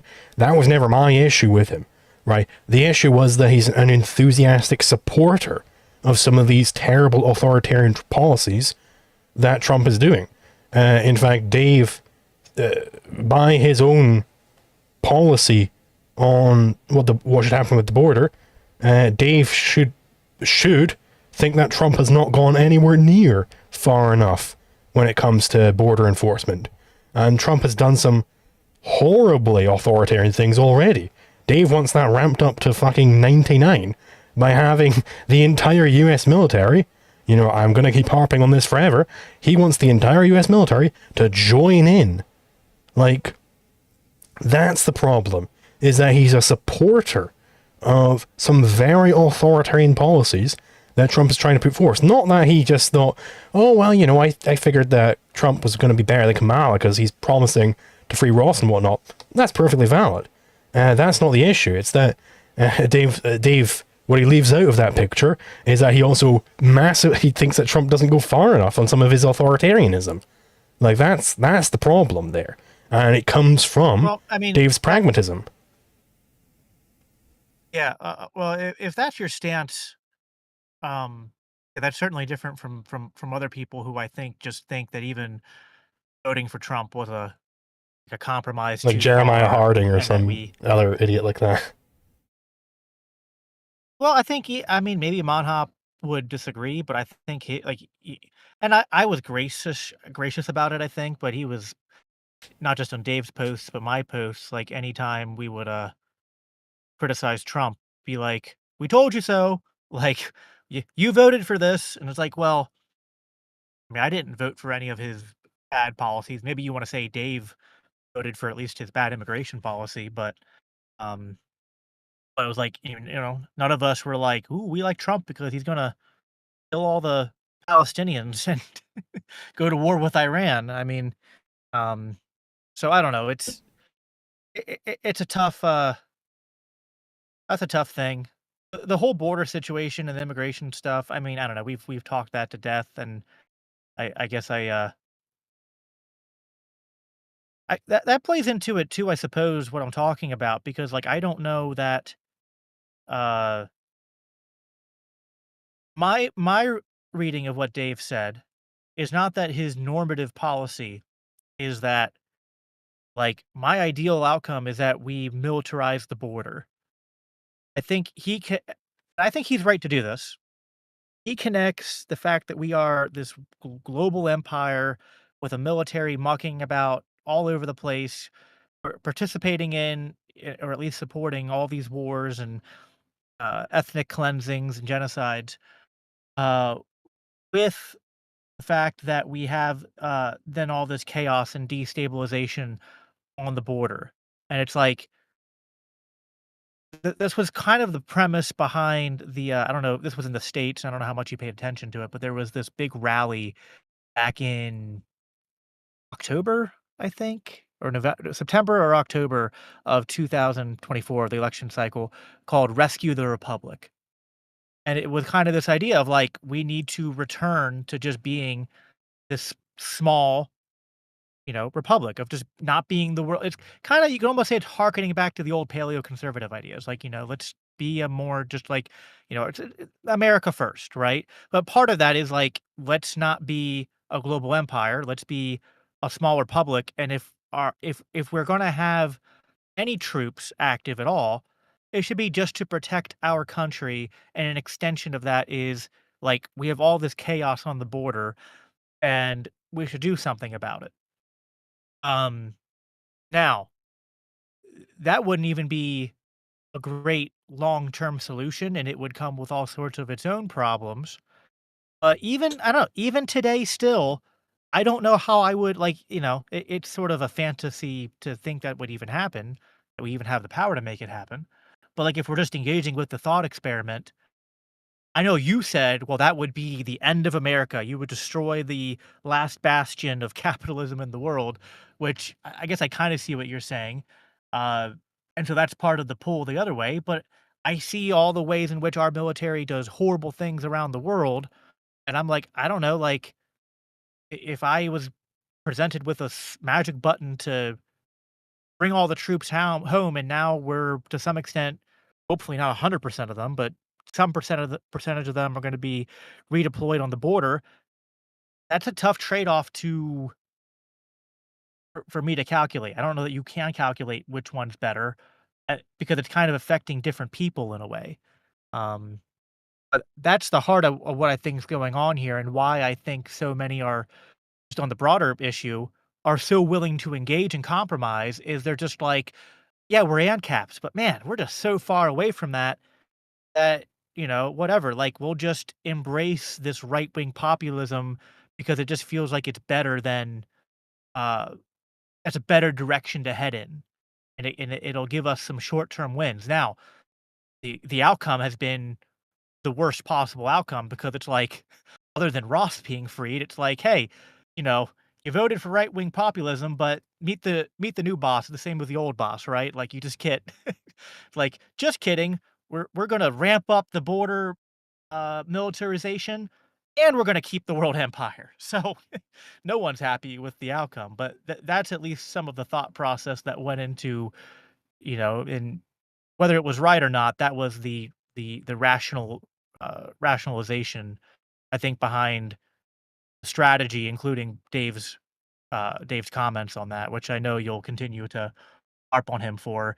I think, Dave, by the way, I mean, I'll call Dave out. Like, I'm I'm sympathetic to the whole I don't like the open borders thing, but supporting mass deportations is, you know, a massive bridge too far for me. And I went and watched his debate with Alex live and hung out with him afterwards and just told him, like, listen, even if I agree that mass migration right now is some kind of disease we're dealing with, mass deportations is like, at that point, the cure is way worse than the disease, to use a metaphor. Like, I just don't know how anyone who like Dave and the Mises Caucus's whole thing was COVID lockdowns. I got active in the I joined the LP in 2018, but I really got active in 2020 because of the COVID lockdowns.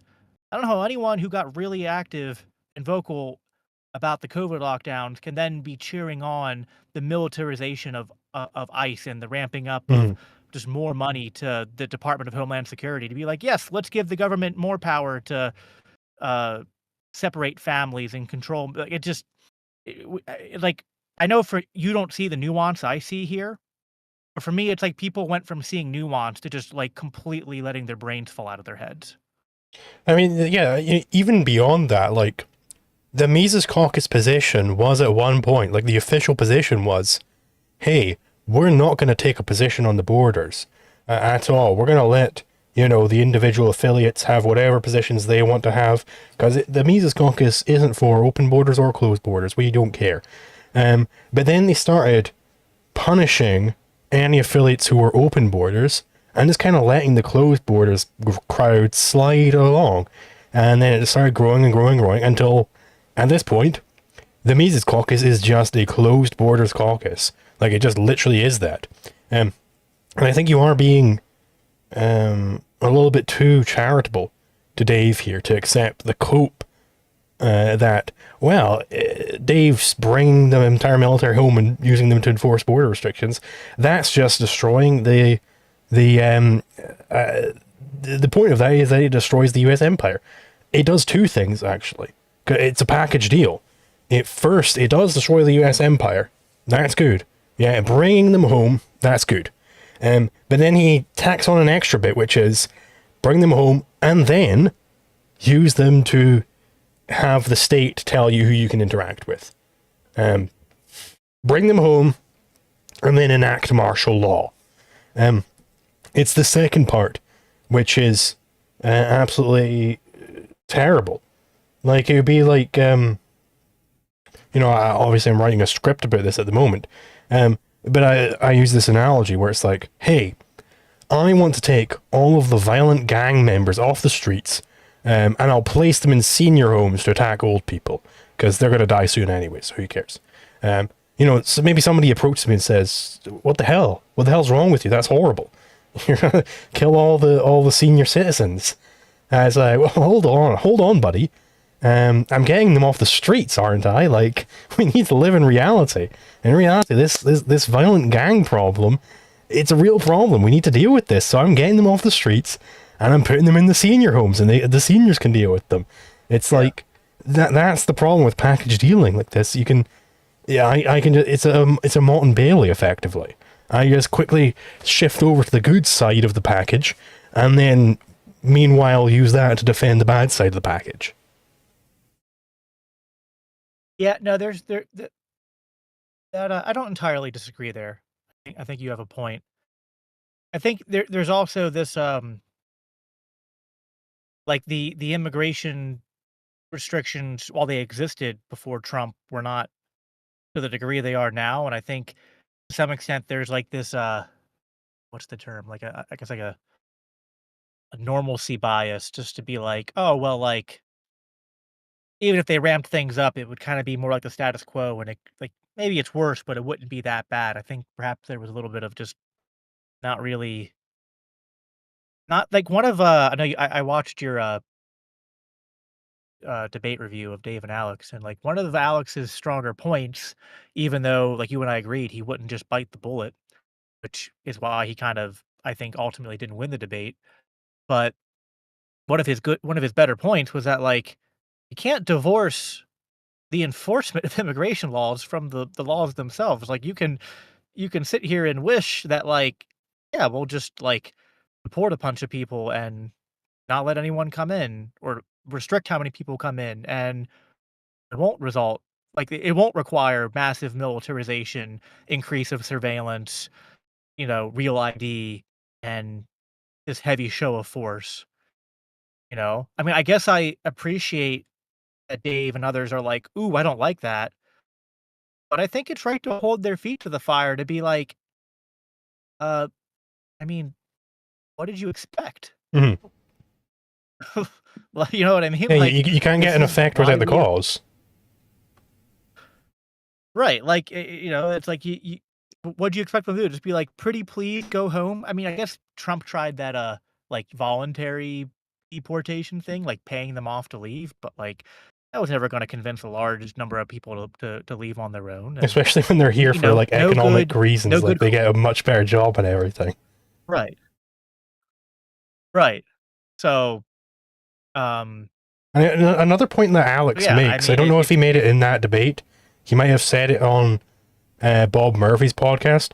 But when you have these heavy-handed immigration restrictions, it can often lead to the effect of having more immigrants staying for longer. Because, a lot of these, Mexican workers, they'll come up for the summer to do it during the harvesting season, and they'll work during the harvesting season, and then bring that money back home. And, they'll just go back over the border, and then they'll keep going back and forth. So they'll just come to the US purely to work, and then go back home. But then when you have really heavy-handed enforcement at the border, they're like, oh, maybe I don't keep bouncing back and forth. Maybe I just stay here to work. So as Stossel will point out in every fucking Stossel video, these have unintended consequences when you bring the state in to do these things. yeah, no, it's 100%. I mean, ironically, like, I'm remembering back to my, podcast with Dave a year ago on this, and, like, to some extent, I think he and others, there was a whole thing, like, "We're very familiar with libertarianism 101." It's like, yeah, I guess you kind of are, but also, like, you seem to, at least on this one issue, you're willing to have kind of, like, either your memory holding it or you're being, like, you're making exceptions. Um, and it's yeah, I don't know. I keep on waiting to see if more people I've seen some people start to pedal their, support for the mass deportations and immigration restrictions, but it's a very slow turning, and there's more people who are, I think, just, trying to find ways to cope with it, and it just yeah. No, I think, like so I'm very sympathetic to the concern of, again, like, going back to the culture, and now maybe there's good reasons to believe that open borders would not result in the worst case scenario of, like, so many people come in that it rapidly changes the landscape of America in a way that just increases the march towards, like, a total state.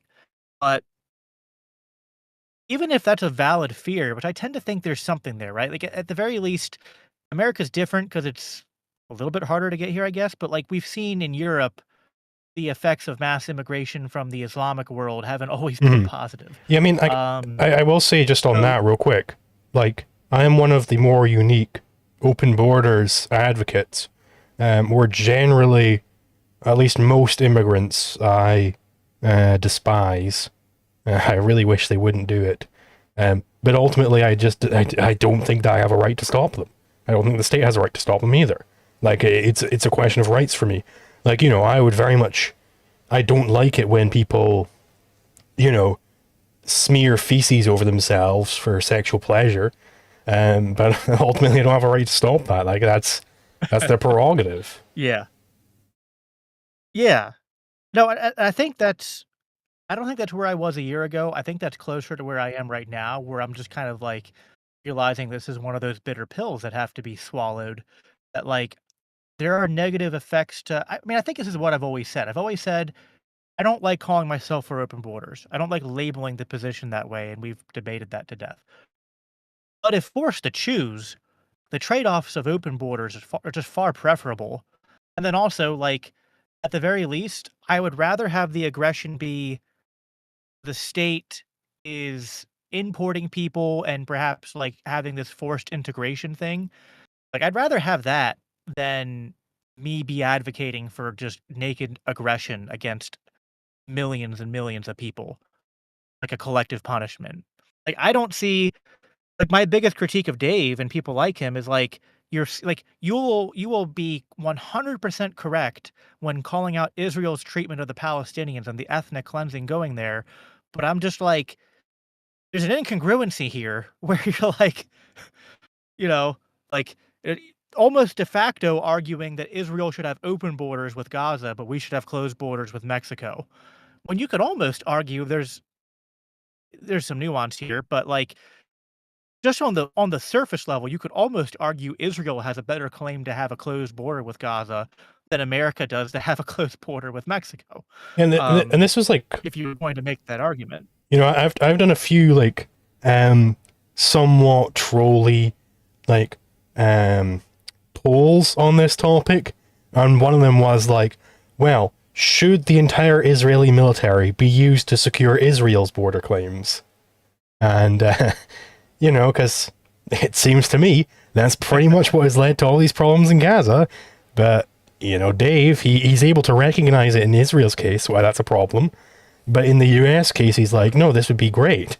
Like, to place the entire US military on the border with Mexico. Meanwhile, Trump's calling cartels terrorist organizations. Like, could there perhaps be a prelude to invasion here? Who knows, right? Right. No, yeah, 100%. I think that's valid. And so it gets to the heart of, like, what are we trying to protect? Because at the end of the day, if the arguments about culture, I think, matter, right? And I think you even agree that, like, you know what? We don't have a right to violate their rights, but sure, we have a preference that, like, we wish that a lot of these people wouldn't come here.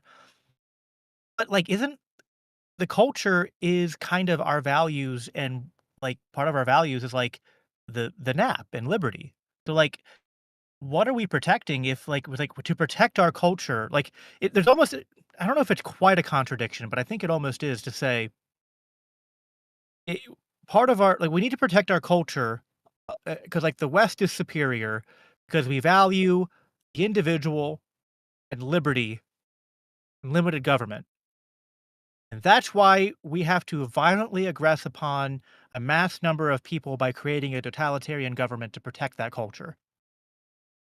Yeah. Like, the again, like, once the we went from and this might have just been my own blindness, but it felt like we went from, like, nuance on, like, we're not gonna have a position on borders because it's nuanced and etcetera, to just, like, mission creep to suddenly, like, just, like, bending over backwards just to be, uh, complete fascists when it comes to immigration. And I don't and to be clear, I don't think Dave, as you might disagree, I don't think he's quite gone down there, but I think he's kind of, like, in this position where he's trying to have his cake and eat it too, and I mean, maybe he can exist in that tension forever, but I kinda think at some point, something's gotta win out, like, you can't, at the very least rhetorically, it's a very weak argument to be like, "I want mass deportation and closed borders, or at least close to closed borders, but none of the means required to do so." Like,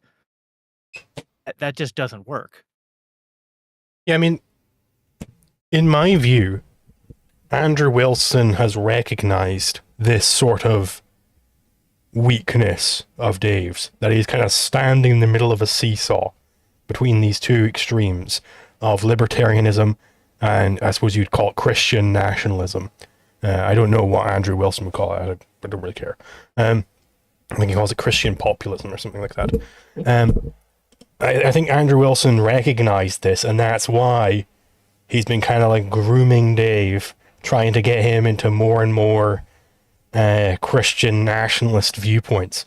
Because I think ultimately Dave doesn't actually have a baseline philosophy. So he's just ripe for someone to come along and impose a philosophy upon him.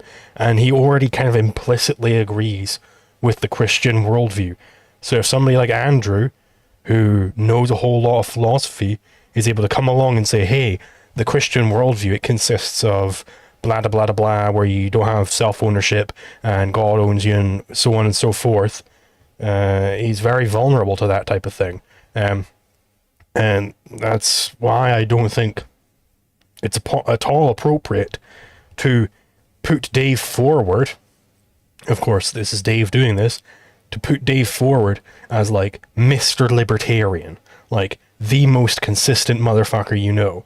Like, not even close. I could throw a fucking dart at my Discord server and hit 3 more consistent people. Like, it's a wash. Like, he's not even close. I don't think he'd make the top 100 most consistent people I know, if I'm going to be honest here. So I think he's one of the weak links within the herd who is being presented as the bull, effectively, right? And I mean, it's perfectly fine, because obviously he is very famous. It's perfectly fine. I would have never had a problem if he just, like, kept going on Rogan, kept going on Piers Morgan and whatnot, and just giving out his talking points. I would have been perfectly fine with that, whatever. Right? You know, I think Michael Malice does that, basically. Like, I don't think Michael Malice necessarily knows all of the deep intricacies of Rothbardianism or anything like that. I think Malice he's a smart guy, but I don't necessarily know how much he really gets into the deep theory at all. He seems mostly to be interested in sound bites. But that's perfectly fine. He can go onto these big shows and give out the talking points and try and get the message out there. That's fine.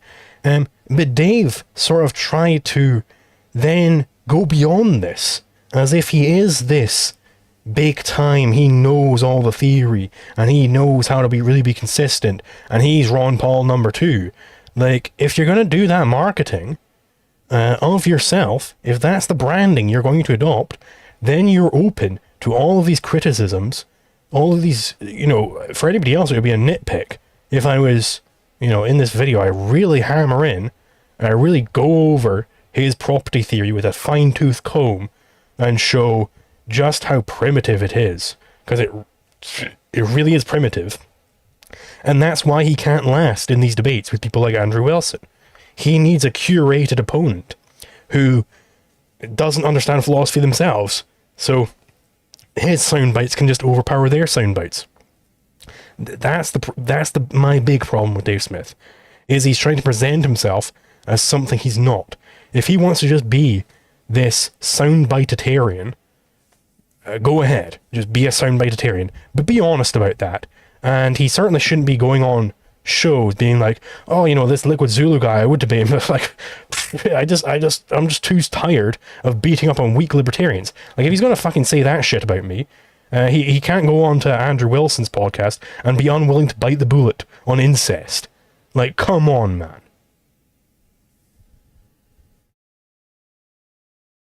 I mean, to be fair, it was, yeah, I stumbled on that bullet too, because I just never encountered it. But it's just, you know, Dave, I have this problem to a much lesser extent and scale than Dave does.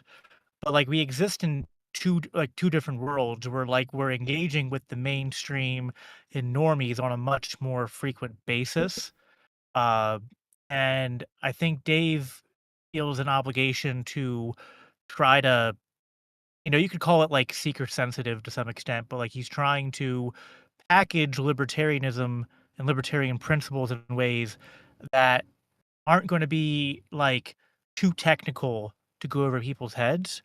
But if you take immigration off the table, you know, when he's talking about foreign policy and economics in all these different debates I've watched him do over the years, I think he's very good, and I think he bites the bullets. He just doesn't bite the bullets, you know. I think there's even a way to bite the bullets on immigration while recognizing the nuance. Like Ron Paul was, you know, I don't know how you'd feel about this, but I feel like he did a better I've got job on the topic of immigration, I've where actually got a clip of he Ron didn't go Paul. come out and say open borders. He Mhm. didn't come out and say open borders, but he still, like, just stuck to the principles and to the important policy solutions that surround why there's an immigration crisis. I've got a clip of Ron Paul from the 80s, I believe it is, when he was running as a libertarian, where he's talking about, like, he was asked about open borders, and he was like, well, in a free society, people would be able to go anywhere because there's this freedom of labor type of idea, right? And he kind of reframed the entire question as an attack against the state. You have Dave Smith get that same question, and he's going to rattle off about how the state needs to do this, the state needs to do that. Like, he would not have the expertise that Ron did to reframe that question. I don't think that Ron Paul's necessarily the most open borders guy in the world, but he isn't. He knows that he shouldn't be alienating the radicals who are for open borders. He knows that, so he knows that the correct way to deal with that is to reframe the question as an attack against the state. And like, you have this thing. You said this thing that, well, Dave's just packaging libertarianism to where it's not too technical. And I think Ron Paul did the same thing. He wasn't super technical about it. But I think Ron Paul probably does actually have the more technical level. I don't think Dave actually has this more technical level. Right. I think this is shown in his debate with Andrew Wilson.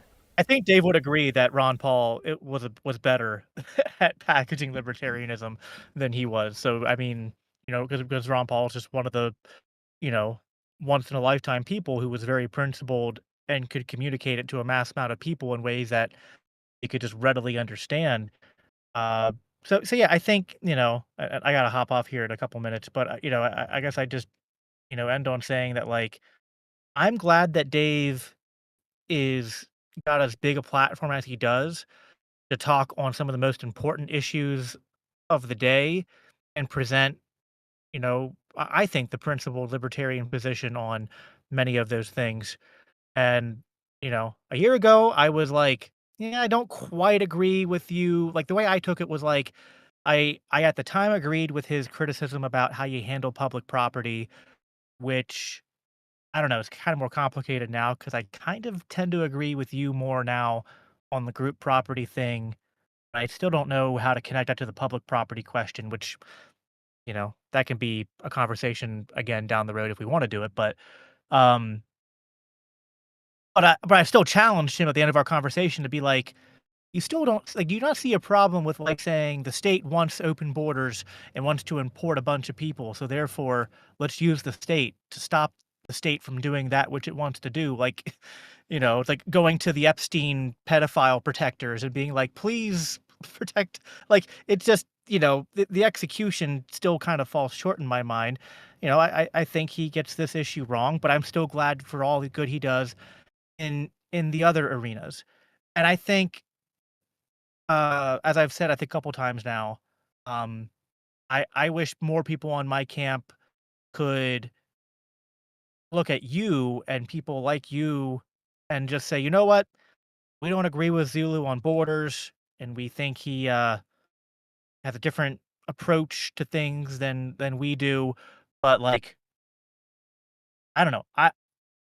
Maybe this is I'm like a hopeless romantic when it comes to this kind of stuff. But, like, you know, I'm trying to get out of the business of demonizing people in our movement and trying to just, tell everyone to be like, you know what? Like, even the people that we have some very vehement disagreements on, like, we agree.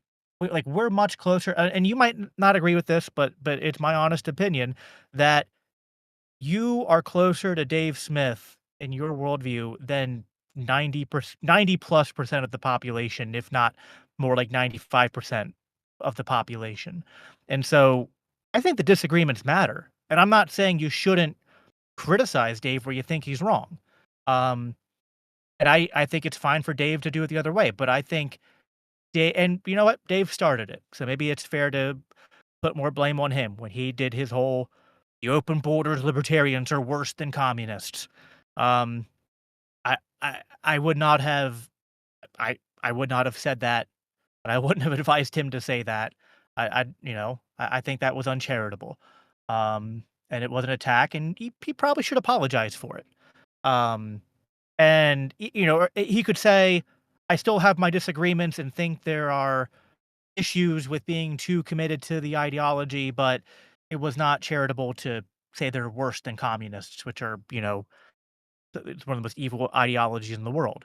So, and but I also wish that the theorists and like your camp could also uh and I think you've exhibited that, in this conversation. Having some charity towards not pragmatism, but to those uh who care about the theory, but that are then trying to find some real life wins in the here and now, however they can. Hopefully not compromising their principles, but uh, you know, and maybe they make mistakes. But I think it's like, my experience is that there's a lot of people out there who identify even as like libertarian or that are open to our ideas. But a lot of times the way we behave towards each other is often like it's just kind of selling the wrong message. Like we believe in this worldview, this legal theory, and this way of looking at the world that promotes, as Mises talked about, like social, like property. It's all about property because that's what leads to social cooperation and peace, right? It's ultimately the way I describe it. It's a philosophy of peace and human dignity, human rights. Like it places libertarianism. There's no philosophy in the world that places a higher value on human life than libertarianism when it comes to political philosophy. Um, it's just unfortunately such a black mark on our movement that that's what libertarianism is about. And then sometimes we are so cruel to one another, and that's you know there are people on all sorts of sides who are guilty of doing that, and I've done that, and I'm trying to get out of that business. And yeah, so I like Dave Smith. I like the Mises Caucus still, but I also see a lot of value in what you do, and I appreciate these conversations, and I hope that we can start having more interactions, not just me and you, but just in general, that people in our movement can start having more interactions like this, and less of the sniping at each other over Twitter. So Yeah, I mean, I know you gotta go soon, so we will end on this. Um, but I will say, like, I have somewhat of a reputation as being not very diplomatic. I don't think this is true. I mean, it's true to an extent. If somebody pisses me off, I will hold a grudge against them forever, pretty much, until they prove to me that they shouldn't have that grudge anymore. But in the first case, I'm actually very diplomatic. Like, I am willing to talk to anybody who believes in pragmatism, who believes in closed borders, who disagrees with me on these things. I'm willing to talk and be, perfectly friendly with somebody and really discuss these issues. I mean, even I'm looking at my DMs right now. Before any of this kicked off, I sent a very lovely DM to Dave, being like, "Hey, I'm following up on this thing over here. I think we disagree on this. I think we could have a discussion." So, I mean, as you said, it was Dave drew first blood on this topic, and he has continued to draw further bloods, more and more and more and more, to the point where, yeah, now it's gotta just be a full video, where I'm not to give any particular spoilers, but I do get very mean against Dave at certain points. But I think this is effectively retribution at this point. But I mean, people like you have agreed pretty much with Dave in the past. But you haven't been as mean.